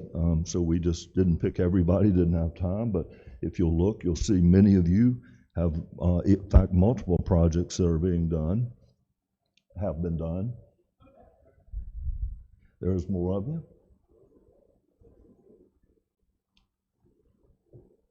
More of you. More of you. So here's the ask. After 20 years of doing this, we now, as I've said, we cannot meet the need. So we have had a discussion with the Woodruff Foundation, and they would like to, we'd like to reverse the challenge. We plan to ask the governor, we hope to ask the chairman of appropriations of the House and the Senate to recapitalize this program with $9 million. That can be done over 3 years. We can't loan all this money at once, but that's going to be a request we're going to make. The Woodruff Foundation will look favorably upon that to match that dollar for dollar with $9 million. Their money would go to the state. The Woodruff Foundation money would come to GMA. We'd partner with DCA just as we've done successfully for 20 years. And this is a program that really, really helps the rural areas of the state. And we certainly hope that you'll take that into consideration. With that, I'll stop and be happy to answer any questions. questions from the committee? Okay, go ahead. Just, Got one, John. when we looked at your capital needs summary, I guess I would just look at the number one being transportation. Just for mine, Larry, I'd love for you to break that down, what you're talking about. Them needing $3.3 billion in transportation. I mean, I would like to see a breakdown of what they're talking about there. I actually have that, and I will get that to you, broken down into the I areas of can understand transportation. water and sewer. I can't believe that it's not number one. And I guess the other one, I know you put up a lot of needs on the slides that you went through, and I know you get most of your money through millage on property tax in communities that you serve. Love cities, but I was just wondering how many cities in the last year just have raised millage rates to increase their funding in these counties? Cities, actually, the average across the state, cities get about 27% of their money from property taxes. About 26% is sales tax, and then, of course, it drops down to other areas, business licenses, so on and so forth. I do not know off the top of my head how many have raised millage rates. I know that's been a struggle. I don't hear of it a lot of cities raising their millage rate. I hear more complaints about some saying that they need to be rolling back taxes based on growth in the digest, so that maintaining the millage rate could be a tax increase. But we don't hear a lot about the millage rate itself being increased. Okay, I was curious. Yeah, I can get that for you. Thank Be you. happy to. Any other questions? Chairman Corbett. Thank you, Mr. Chairman. Thank you, Larry, for the presentation. My question, I mean, just get you to comment on, I know we just voted in, renewed the T-Splosh, the regional T-Splosh down in our area, and that's been huge for helping these small, counties, the rural counties that benefit from and have projects on there they'd never be able to do. Can you speak to the T-Splosh, the ones that done it, and how well that's turned out? T-Splosh is now, I think, about 75% of the state either has a regional T-Splosh or a county T-Splosh. It has been a game changer. Obviously, the challenge with transportation projects always, but even more so as regulations change, is how much time it takes to deliver a project. Even with the state funding that was for housing, that's really for infrastructure, we're probably just going to begin to see the return on that investment here this year and next year to support what you've already committed. But that's often the challenge, starting with conceptual design, preliminary design, right-of-way acquisition, review, bid. It's a pretty lengthy process to turn those transportation dreams into reality. But you're right, for rural areas of the state, the sharing of the T-Splosh is being a game changer for them to get, because that's something people don't realize too. If it now costs $300,000 to resurface a 2-lane mile of road, it's the same in Atlanta as it is in Homerville.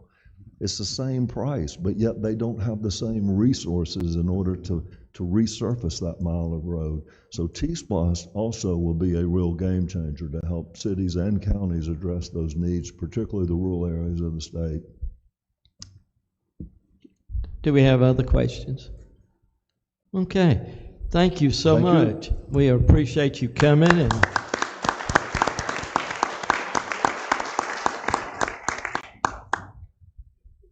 now, committee, we will hear from the Association of County Commissioners of Georgia.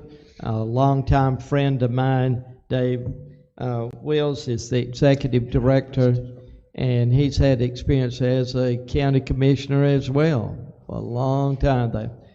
Dave, glad to have you here. Thank you, sir. I appreciate it. Good afternoon. I guess I'll be the outlier because I don't have a PowerPoint, so I'm not going to bore you with that. Not that any of the presentations have been boring, but I would like to, as I begin, sort of establish my credentials, if you will. I live in the third least populous county in Georgia. I live in Webster County. Gerald has been my state representative for about half of his political career, and I used to be a farmer. I tried to scratch my living out of the dirt for 25 years. I still live on my family farm that my grandfather bought, Back in the 1940s, I owned some land outright. We grow timber. The row crops are leased. That land is leased out. I think that we're the only county in Georgia that doesn't have a traffic light. And I'm proud of that, and I hope it stays that way. At the end of my elected tenure, I served 2 years as a district commissioner in 1991 and 2, and then I was out of office 4 years, and I came back in, and I served 12 as full-time commission chairman. And towards the end of my time, I led my government through an actual consolidation between the county and its 2 small towns. And so we are one of only 4 of the small rural counties that have consolidated governments. Tomorrow, Jim Thornton from GMA and I will be speaking to the Senate Study Committee on the preservation of farmlands. So here we are today talking about development. Tomorrow we're going to be talking about preservation, and the question is, can we do both? And I think the answer lies in how we think about development. We're not going to stop at all, and neither should we. But specifically, I've been asked to address 3 different issues today, and they include county viability, challenges in rural county services, which obviously contribute to the question of viability, and then training and education for county officials. So I'll start with viability.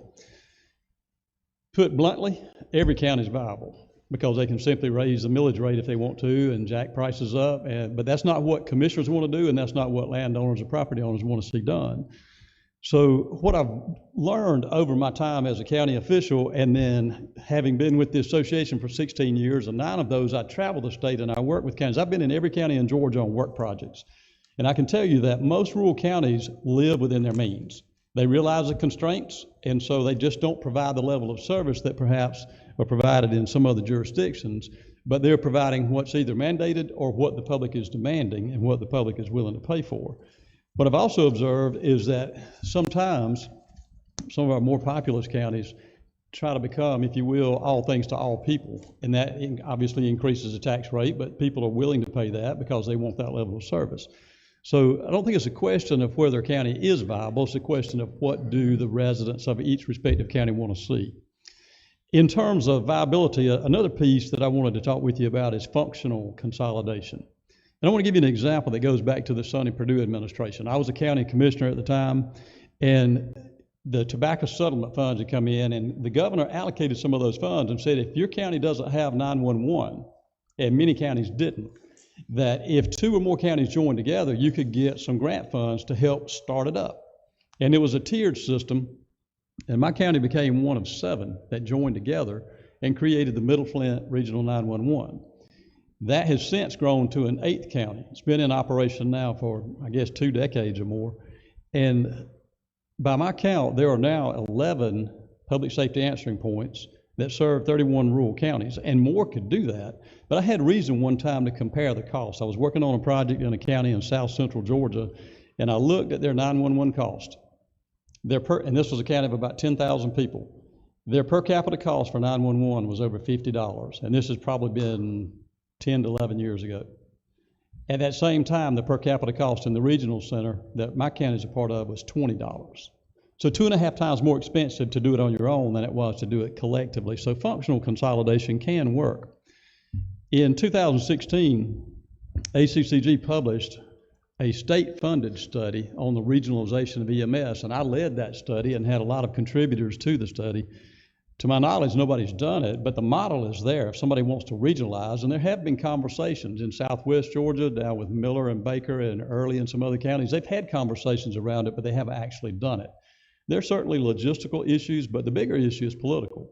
It's whether people have the will to do it. Are they willing to cede some authority? And very often my observation has been people don't like to turn loose of authority. And so that can be one of the big challenges. But I do think that there are some opportunities that are probably a result more so of COVID than almost anything else. And that's because we've learned how to work in a remote environment where perhaps before we thought we had to come to the office to do things. So let me offer up a couple of things for you to think about. Most counties, but not all, have a county manager or a county administrator. In a county like mine, the full-time chairman runs things, but most have a manager or administrator. I don't see any reason why 2 counties, I wouldn't recommend more than 3, go together and hire a county manager. So let's say that you're in a small rural county and you can only afford, say, $50,000 or $60,000 per county manager. And you go, wait a minute, let me join with my neighbor And see, they're paying the same thing, so let's pool our resources. Can we attract a candidate that brings more to the table, if you will, that can help you make better decisions? This is something that I've said for a long time to county officials. A good county manager is going to make and or save you far more than you pay them, because they're going to help lead you to make better decisions. So there's nothing in state law that I'm aware of that would prevent counties from doing it now, but I'm not aware of anybody who's doing it. But I'll tell you what is happening in the realm of interim county management, where a county has lost its manager, they're in the period of looking for the new one, and they hire somebody to come in. Very often, these men and women are negotiating contracts that say, I will come to your county 3 days a week physically, but the other day or two that I'm going to work, I want to do it remotely. And most of them agree to that. And it can be very effective. I'm sure everybody's been on too many Zoom calls, that sort of thing. But look, you can do it. With the click of a button, I can be talking to anybody on my team, even from my phone on Microsoft Teams. Don't leave your phone on the steering wheel like I did last week. It overheated and cut off. I had to put it in front of the air conditioning vent and get cool back down in Albany, Gerald, when we were down there the other day. So there are things like that. County management, I think, could be done. It might be a little tricky politically, but I think even more so, we could look at human resource management and finance management. And those professionals, relatively speaking, are in short supply. But I don't know why you couldn't contract or have an intergovernmental agreement between jurisdictions. And I wouldn't say it's just county to county. It might be county and city that do things like that together, maybe within a jurisdiction or even without. But I think those things can be done. And then this is sort of an outlier, but I want to put it on the table, and I don't know where it goes, if anywhere. But one of the things that has occurred, and you all know it well because of the positions you have, is that elections law and elections management has become increasingly complex over the last many years. I'm old enough to remember the first time I went and voted, it was with the one-armed bandit. You pulled it down, you punched all your buttons, and you pulled it. Y'all remember those things. You know, I thought New Jersey was ahead of us for a long time, but they bought our machines in Webster County when we changed to electronic voting machines. We sold them to New Jersey. But I'm old enough to remember that, and it seemed like elections were pretty simple, but today they're not. And I wonder if there's opportunity. I don't know. I don't have an answer. I don't have a proposal, but I wonder if there's not opportunity in the administration of elections for 2 or more counties to join together, and instead of having, because you have to follow the same rules. Everybody does. So why not have the opportunity for multi-county cooperation for the administration? I'm not talking about all your staff and all your poll workers. I'm talking just about the big picture stuff where you're spending the money. Could we do that? Perhaps we can. A lot's already been said today about infrastructure. I want to make one point. I wish that I'd been standing here this morning alongside David Bridges, because I talked to him outside and I said, David, you said so many things that I was already going to point out. And I don't like to be repetitious, but I'm a big fan of the model that he put up this morning about regional economic hubs. Because if you're going to build things, why keep continuing to spread out? If you've already got the infrastructure, why not focus it? Why not go back and do infill or redevelopment if that's what you want to do? I don't know all the tools that are out there. I'm sure that probably more could be done in the way of incentives. But when I think about places like Albany and Americus, Waycross, Sandersville, Baxley, Jessup, I go, that's really where the growth ought to focus, at least in my opinion. And I know that does affect every rural county, but here was my perspective, living in a place. So for me to go to Americus is 20 miles. To go to Albany is 35. To go to Columbus is about 50. I was always happy when I was a county commissioner if I saw an announcement or if I had the opportunity to be involved and say, can we lend, even just a letter of support for something that was going to grow the economy in Americus or Albany or Columbus. I was happy to do that because my people can jump in the car, and unlike Metro Atlanta, we can make more than a mile a minute. For me to go get a loaf of bread, it's 8 miles, and it takes me about 8 minutes to get there. At one point during the time that I've been director, I had a condominium in downtown Atlanta that was a half mile from the office. And even though it was a short distance, I drove back and forth to work because it might be raining, it might be too hot, whatever. You can come up with your own reasons. Sometimes in the afternoons, it would take me 30 minutes to go a half mile, 30 minutes. We don't have that problem in rural Georgia. So if my people want to live in Webster County and drive to Americus, they can get there in 25 minutes. That's not a big deal. So I think there are some opportunities to focus development in these regional hubs. And a lot's already been said about roads. I can give you an updated figure. I just got these last week. This was a county in south central Georgia that just went through the bid process, and they came in for a 21-foot wide road with course leveling and double chip and sand seal. So that's rock with a finished layer of sand on top, so you get a relatively smooth ride. The low bid was $130,000 a mile. The low bid on 2 inches of asphalt was $215,000 a mile. That's pretty expensive. LMIG doesn't go all that far in that regard, and thank you so much for the local road assistance program. And if there's any way you can find to put money on the table like that year after year, that would be a big plus, because almost everything that we depend on, no matter what part of Georgia you live on, when it comes to food and fiber, it starts in a rural community, and most of it starts on a rural road. And so we need a good road system. Lots already been said about water and sewer and broadband, all that. Look, if you've got access to broadband, you can get a job. There are people in Georgia who are working not only in the state, but across the country and across the world. And some of them, think about it like this. I have a friend whose son is working for a company in New York City. He lives here right outside of Metro Atlanta, and he's making a phenomenal salary for a young man that's in his early 20s. But it's sort of like this. If in New York the salary that they would pay is X, they're probably paying this young man 0.7X, and he feels like he's making a lot, and they feel like they're saving, right? And that makes sense to me. And in fact, we're doing the same thing. We have spread our jobs on our insurance division. We've got people living all over Georgia. I've got employees that live nearly in Florida, Savannah, on the Alabama line, and nearly in Tennessee and North Carolina. They're all over because of technology. So there's a lot that can be done, but we have to have access to high-speed broadband. And I know the expansion is taking place, and thank you for what you've done. And I'm looking forward to the day where we can say everybody has access. Now, here's a real outlier. One person today has mentioned audits, and this is becoming a problem, particularly for smaller governments. So I won't tell you which county, but about 4 years ago, the auditing firm that they had been using forever said, I'm sorry, but we don't have the people to support this anymore. We're pulling out of the auditing business. We recommend you go, and they gave the name of a big firm that if I called it, you would all know. And unfortunately, last year, that firm failed to complete the audit on time. It wasn't the county's fault. They gave them all the information. They just didn't get the audit done. They were a little bit late, not much. You know the rules. You've got to be 180 days or earlier after your end of your fiscal year. They missed the deadline by 5 days. In that county, which is a very rural community, missed out on a $1 million CDBG grant because of that. We have to find a way to fix that. And I don't have an answer for it because I can't make somebody learn accounting. But it is an issue.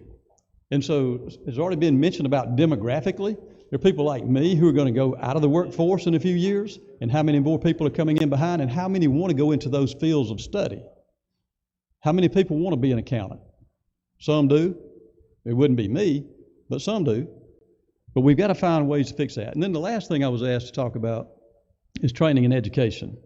And I believe that education is an investment. And I say that as somebody who stands before you as a guy who graduated from high school. I moved down to Webster County. I grew up in Fort Valley and Peach County, but I moved down to Webster County because I wanted to be a farmer. And I went to college 1 quarter. We weren't on the semester system, and I quit. And 14 years later, I looked out the window one morning and I said, you know what, Dave, if this farming stuff doesn't work out, what are you going to do? And so I decided to go back to college. And I called over to Americus, to Georgia Southwestern, and I said, hey, I'd like to come back to school. What do I need to do? They said, come sign up for class. I said, I've been out so long, you mean I need to take a test? And they said, no, just come back to class. Just come and sign up. And so it took me 6 years going part-time because I had a family. I was working 2 jobs. And so it took me a while to get my undergraduate degree, and then I went to Valdosta State and finished up down there and got a master's degree. But I believe that education is important. So I want to bring a point up with regard to what county commissioners and county officials are required to do. This is not an official position of ACCG at the time. It may become one.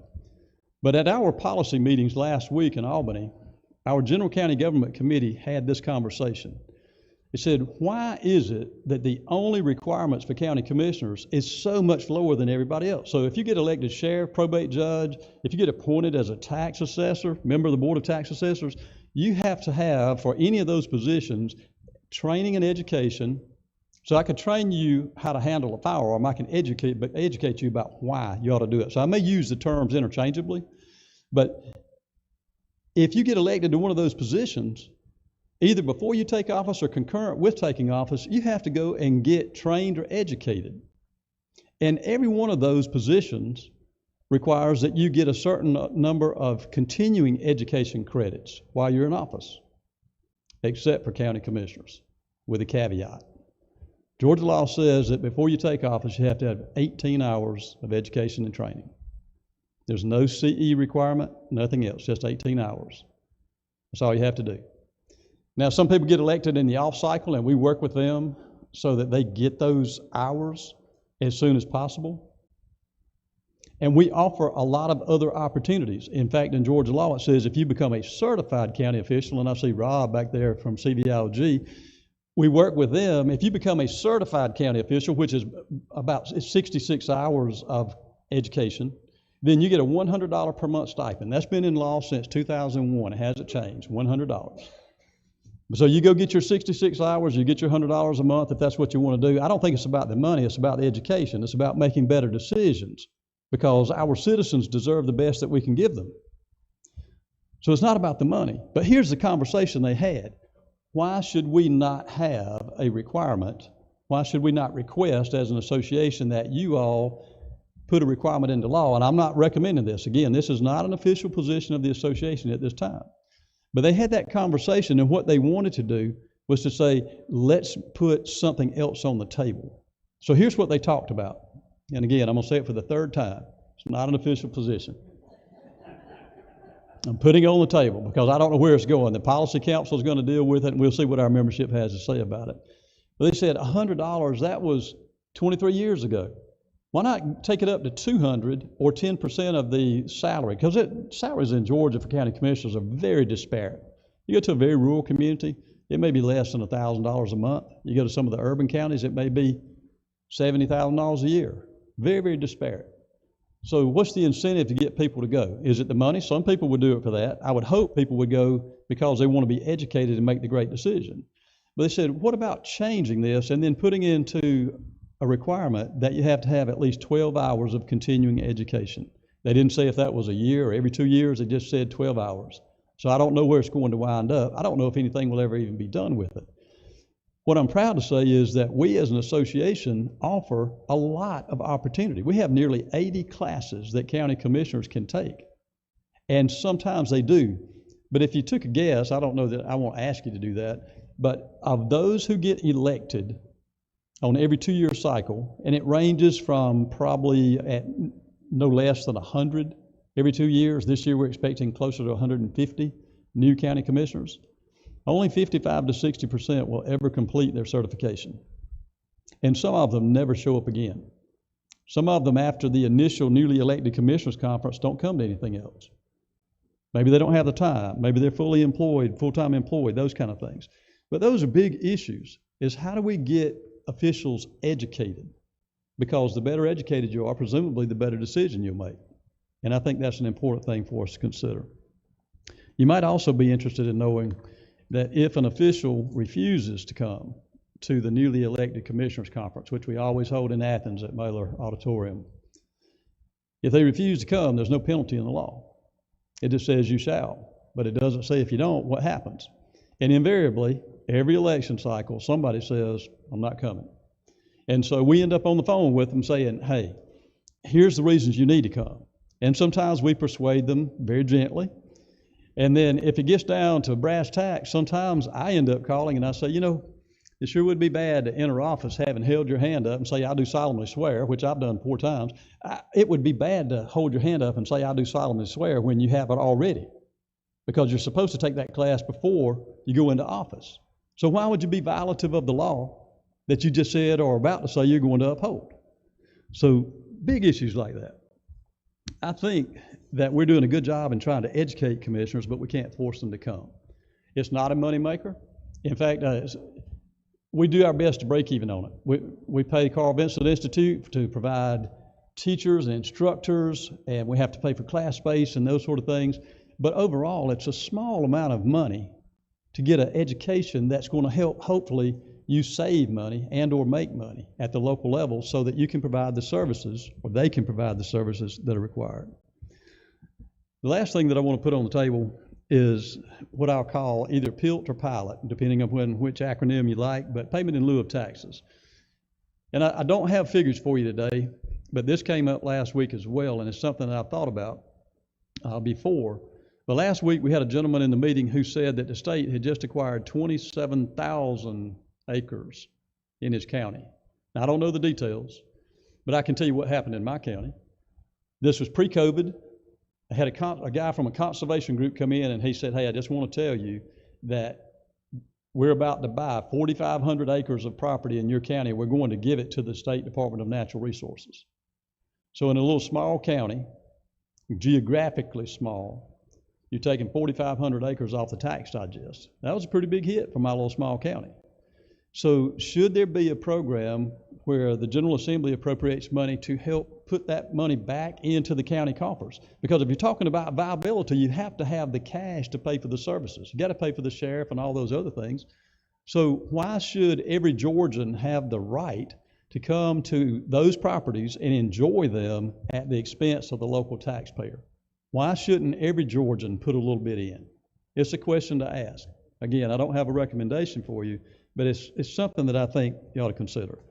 So the subject is development in rural Georgia. I live in rural Georgia because that's where I want to be. I presume that most people who live there want to be there. Perhaps there are some instances where people feel like they can't move, but I can tell you what's happening in my little small community. I've got neighbors that I didn't used to have, and they're coming from other places. They're coming from Florida, and they're coming from places in Georgia where growth has been taking place, and so they're selling property. They're doing 1031 exchanges, so they're not paying federal income tax on the capital gains piece, and they're purchasing land and building homes. I've got two new neighbors within a mile of me that have just purchased respectively 100 and 200 acres and built houses on them. I've got another one I haven't met, I've been told about, but I haven't met him. And then there's another guy up the road that bought a little small piece of property. It's probably not more than an acre, and renovated an old house. And I think they're just getting away from urban Georgia or urban Florida. I think that's what they're doing. But it's actually adding to the population of my community. And the tracts of property that they're buying are large enough to be viable in the timber industry. And they're not buying ag land. They're buying timberland because they started out as recreational folks. They were coming up here looking for the hunting opportunities, and then they fell in love with the community except for the gnats. By the way, did y'all know if it wasn't for gnats, South Georgia would have long ago been overrun by all those Yankees? You remember when Sherman burned Atlanta and he marched on down towards Macon? I'm convinced, I don't have any evidence of this, but I'm convinced that he sent a scouting party just a little further south. And they came back and said, General, we don't know what those things are, but go a different direction. And so they went over to Savannah. It's something was going on like that. So here's what I mean about development. This is my view of what development ought to take place in rural Georgia, and I call it value-added development. So if you're down in Sylvester and you're Worth County and you grow a lot of peanuts down there, instead of putting them on a truck and sending them somewhere else, if there's a sheller and you can shell them, instead of putting those on a truck and sending them somewhere else, send them to the manufacturer. It's not that far to Albany. And yeah, there's peanut companies in Albany, things like that, but do things that add value before the product goes further out. The same thing is true in the timber industry. Whether it's a board or pulp or fiber, do more to process it locally because that creates jobs, but it's sort of organic, right? It's incremental. It's not like taking a mega plant and dropping it in the middle of rural Georgia somewhere and saying build it and they'll come, because they do, and they will. The kind of growth I'm talking about would probably find almost universal support at the local level. When you get the big mega projects, which are great on paper, but sometimes they generate opposition and people don't want to lose their rural way of life. So I think there's some opportunities if we think about it. When you all started this morning, I believe that Gerald said that Georgia has been ranked for a long time as the best place or the best state in which to do business. And that's something to be proud of. But if we're going to make it the best place for all people to do business, we've got to think smartly about it, and that's exactly what you're trying to do as you sit around these tables and as you heard from all these speakers. But I think that there needs to be public buy-in. I think that's important. I've said, I'll tell you one more story and then I'll close. And I say this because of what the lady said about education. And I don't know where you're from. Are you from Randolph, Early County? Grew up in Randolph County. My son works in Cuthbert with Diverse Power EMC. So he's one of the guys out there stringing those lines and making sure your power stays on. He gets paid pretty good for doing that. But here's a story from a long time ago. When I was farming and serving full-time as a county commissioner, I would go on my lunch break and pick up a man and take him to the farm, and he would service up the peanut combine, and then he would pick peanuts until I got there in the afternoon. And I went to pick him up one day at lunch. And there was a young man, this was a guy who had retired from the forest industry. Back in the time when they had somebody with a chainsaw that cut limbs, that was primarily what he did.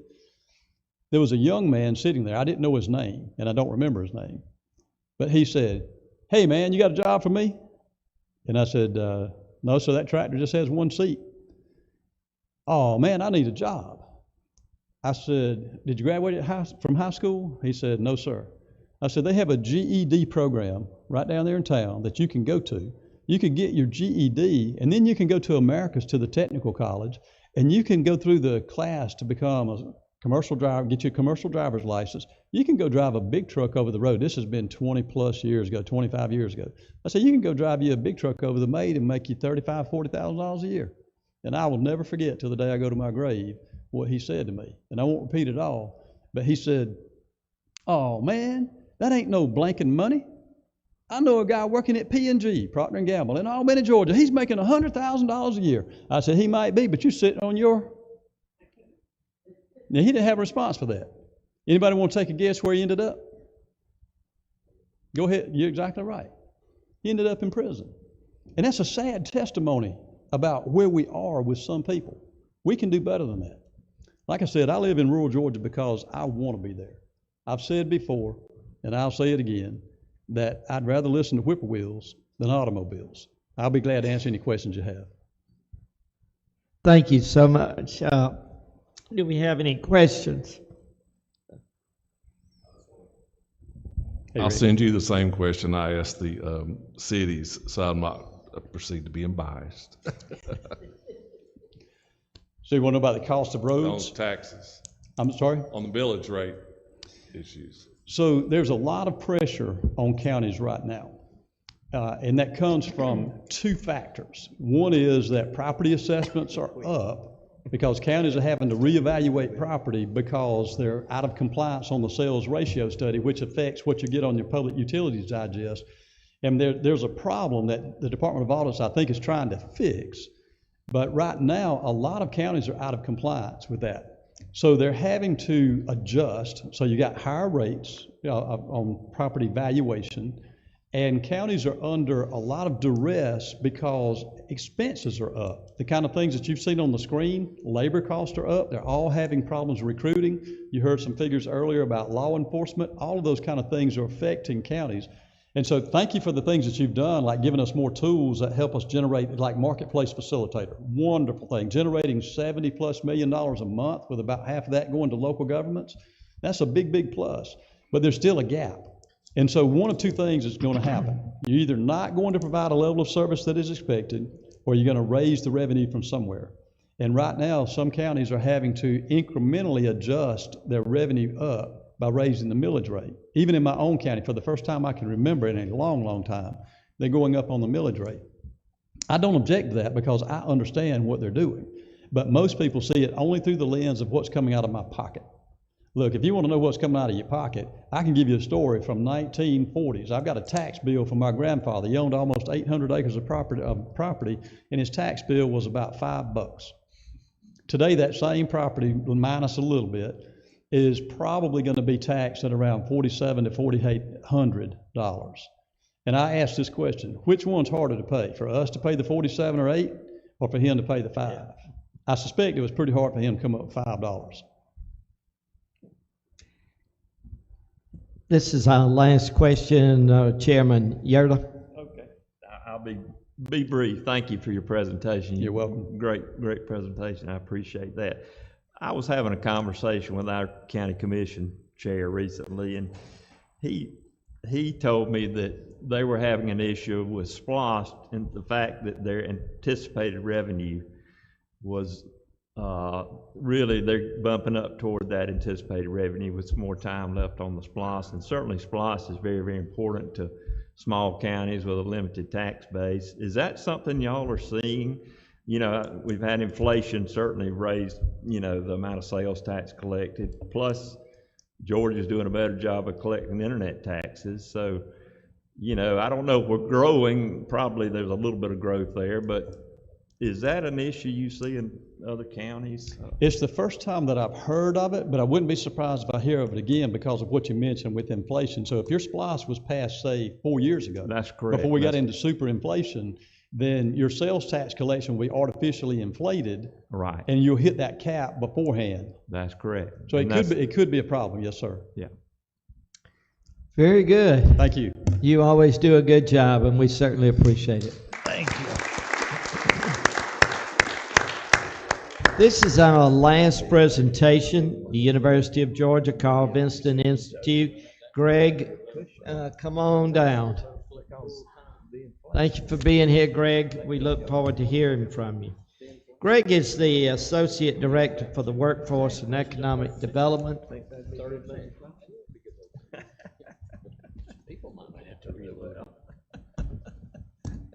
And this is our last presentation, people. Then we'll make a couple announcements, and we will let you out of class.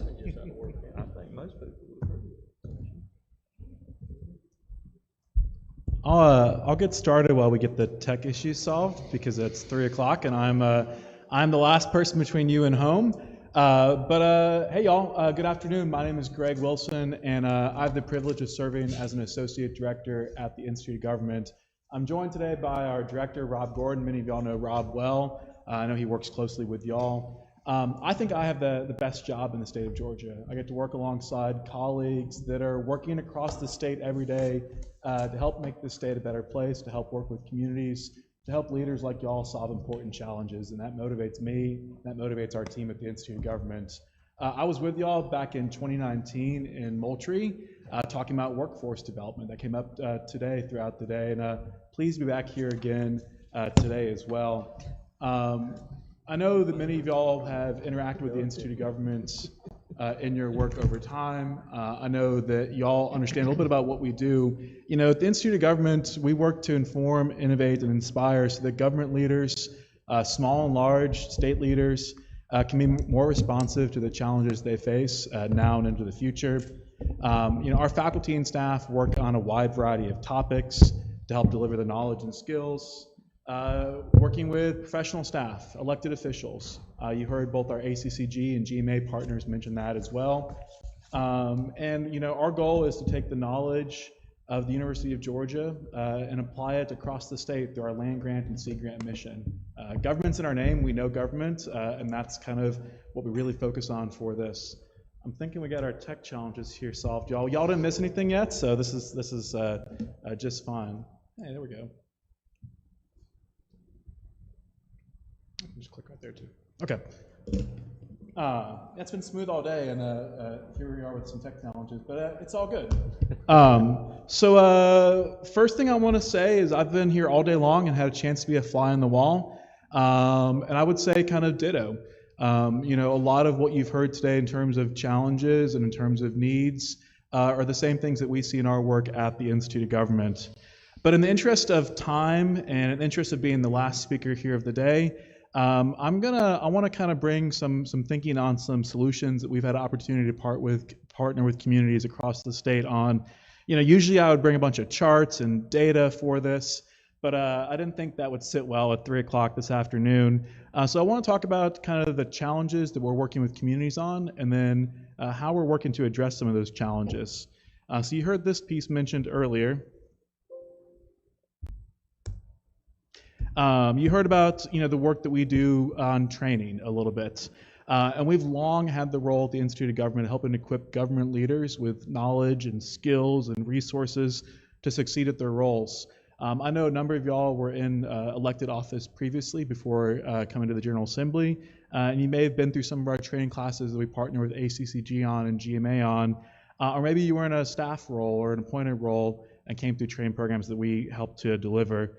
You know, and I think the depth and breadth of the training we do at the Institute of Government is pretty neat. You know, we're working on government operations, We're working on economic development. We're working on public works. We're working on IT. We're working with elected officials. And then, our folks that we're training, about 20,000 of them last year, take that knowledge home to their communities. And we're thinking about rural Georgia. About a third of our registrations last year in our training programs across the board were leaders in your rural communities. So they're taking that knowledge back to the rural communities as well. We've talked today about downtowns a little bit. So I want to talk about downtowns and the work that we do at the Institute of Government on downtowns.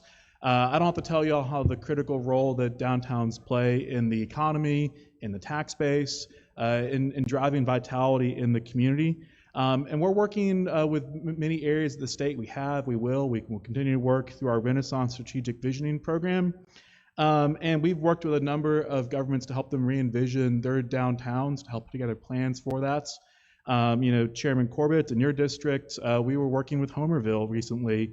And Homerville, they really wanted to accomplish two goals. The first thing they wanted to do was just to improve the appearance of downtown, work on the streets, work on the buildings, public spaces. And the second thing they wanted to do was to expand events and programming and to draw more people to downtown. That work is still ongoing, but one of the kind of early signs of success we're seeing is that the Homerville downtown manager just told us recently that the town's downtown value has increased by $2 million just in short order. So that's really exciting work, and exciting to be a part of that alongside your communities. I want to mention another program which is called Propel. We know that economic and community development success is critical for moving communities forward, but we also know, and you've heard this talked about here today, is that takes capacity, that takes leadership, that takes resources. That just doesn't happen overnight, some of the things that we're talking about here today. So the past couple of years at the Institute of Government, through our Propel program, we've worked in 14 rural communities to partner alongside rural leaders to help build capacity, to help them take stock of their assets and use their assets to move forward with.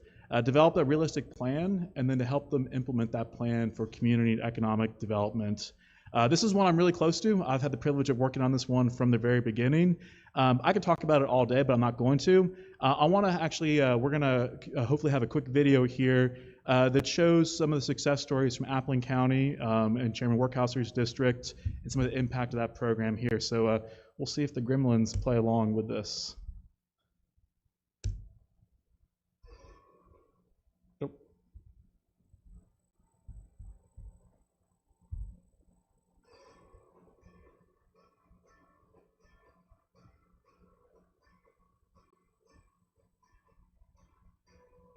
We have just over 5,000 people within the city.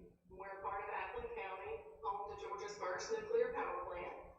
In the 80s, Baxley was known as the turpentine capital of the world. We're proud of being in rural Georgia and helping the economic engine of our state. We're at the intersection of two really large highways. And so when US 1 was widened many years ago to be 5 lanes in the middle of downtown, a lot of the businesses that were there moved out. Or downtown, it was very popular back in the day. When these two major highways came in, it really just slowed growth. We were super excited when Carl Vincent reached out about participating in Propel. Seemed like a great opportunity to do some asset-based planning and action planning around things that we could do to make a big impact for the future of our community. What Propel brought to us was major expertise in just about any area that we were interested in growing or focusing on. They bring the whole breadth of the University of Georgia. We started and identified 3 areas, downtown redevelopment, overall economic prosperity, and then workforce development. We got together with our school system and did some short-term, medium, and long-term goals like evaluating our CTAE pathways.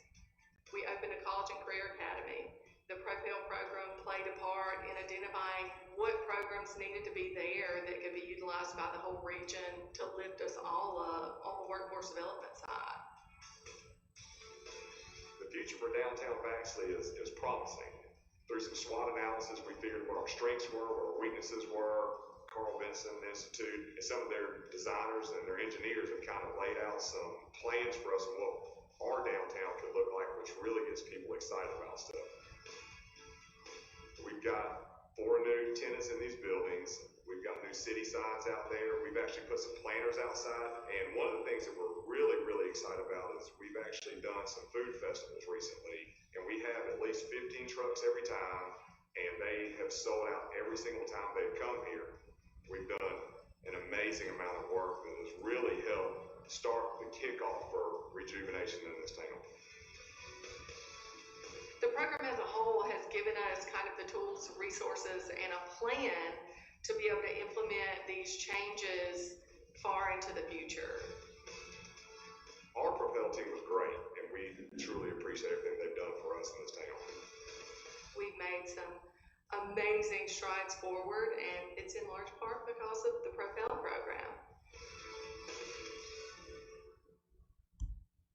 So when we think about community and economic development, there's a lot of facets to it. You know, another facet to community and economic development is helping to tell the community's story. Telling this story effectively can help to unite the community, can help to attract investment, can help to attract tourists to the community. And since 2018, we've worked with a number of communities across the state to help them develop a brand system. So Chairman Jackson, in your district, we worked with Sandersville and Washington County to help put together a new brand system, to help put together a tagline, to help put together a new look for how the community wants to kind of share its story and tell its story. So we've worked with a variety of communities across rural Georgia, including a couple right at this time on branding. We've talked about workforce development here today. It's a topic close to my heart. I've spent most of my past decade at the Institute working on this. We know that workforce development is a challenge facing our entire state. And it's been alluded to a couple times today. I think one of the positive trends we're seeing with economic development is we're seeing more economic development projects happening in rural communities, which is a real success story.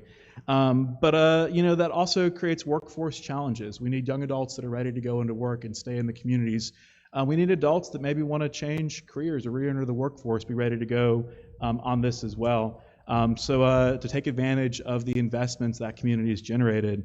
At the Institute of Government, we're deeply involved in workforce development at the state level, working with statewide partners, the regional level, and the local level. And to give you an example of what this work might look like, Chairman Green, your district, we worked with the Albany Chamber of Commerce and Barbara Vera Holmes and the Albany Doherty Economic Development Commission really over the past several years to put together and implement a workforce strategy and then to retool that coming out of COVID and what that looks like.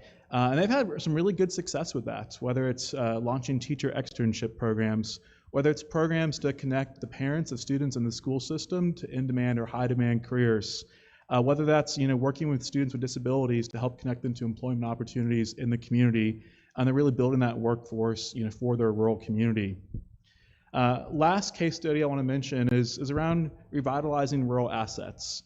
We've had a lot of conversation here today around assets that our rural communities possess that maybe present opportunities for redevelopment.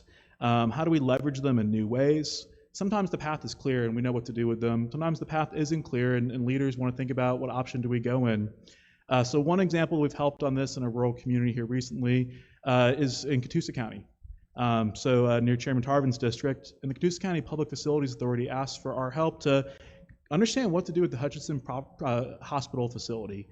So a new hospital is being built in the community. This is quite a large facility on about 50 acres of land, and it's now an asset of the Public Facilities Authority. And they wanted to ask the question, what should we do with this facility?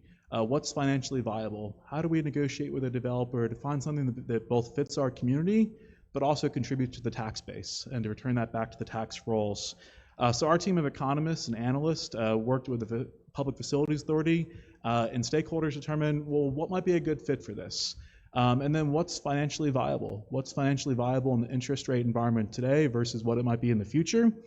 And looking at different options for both redevelopment, also looking at options for senior care, and finding out what would be viable and what's not viable. They're able to take that and they're using that now to craft their strategy of how do we put together an RFP? How do we potentially slice up the site into different pieces that might be redeveloped at certain times? So, helping leaders in rural Georgia to think about how do we use the assets and how do we get it right when we have assets like this that we're using to move forward with. So thank you again for the opportunity to share the ways that the Institute of Government's partnering with leaders in your communities to help address these critical issues and these challenges. I hope a key takeaway from my time here today is that our faculty and staff experts at the Institute of Government, we're working across the state in rural Georgia to help partner with communities to solve these challenges and to create those next steps with this. I stand ready for any questions. I also know that I'm the last speaker of the day, so I'm also happy to stick around and chat with folks individually as well and to connect as best y'all see fit. Thank y'all again for the opportunity. Greg, once again, a great job that you do, and thank you for what you do for our communities and working with us. Do we have any questions of Greg? He really covered well, didn't he? Thank you. Good job. Thank y'all. Good job. We couldn't do this council without the backing of our speaker. Speaker John Burns does so much to look at what's good for the state of Georgia, and he sent 3 of his best down here. We have Haley here, and Terry, and Keith, and we really appreciate them and appreciate the work that the speaker does for rural Georgia. Thank y'all for coming today. We have a few, see Stacy for your mileage. We're going to send out some details on our next meeting. I'm going to let Mac Jackson tell you very quickly about where we're meeting next. We'll be meeting in District 128, and we'll be in Thompson, Georgia, in McDuffie County. And make sure you come in on the 18th, because we'll have a special dinner for you that night and a special treat for you tonight. And the meeting will be on the 19th. But we're excited at District 128 to host this meeting, and hopefully everyone can attend. Thank you so much there. Presentations from today will be posted to our website. You can Google the Georgia House Rural Development Council. Justin will take care of all of that. Leo Chansey will email presentations to the legislators this next week. And Katie, we cannot tell you how much we appreciated your hospitality, and certainly Berry College here. It has been remarkable, and we really appreciate that. Thank you so much. Thank you, Dave. Thank you to our sponsors who provided lunch and last night's dinner. I know Becky's still here. We certainly appreciate that. So with that, safe travels, journey next time to Thompson, Georgia. Thank you, Mr. Chair. Oh, thank you, buddy. Did I get everything?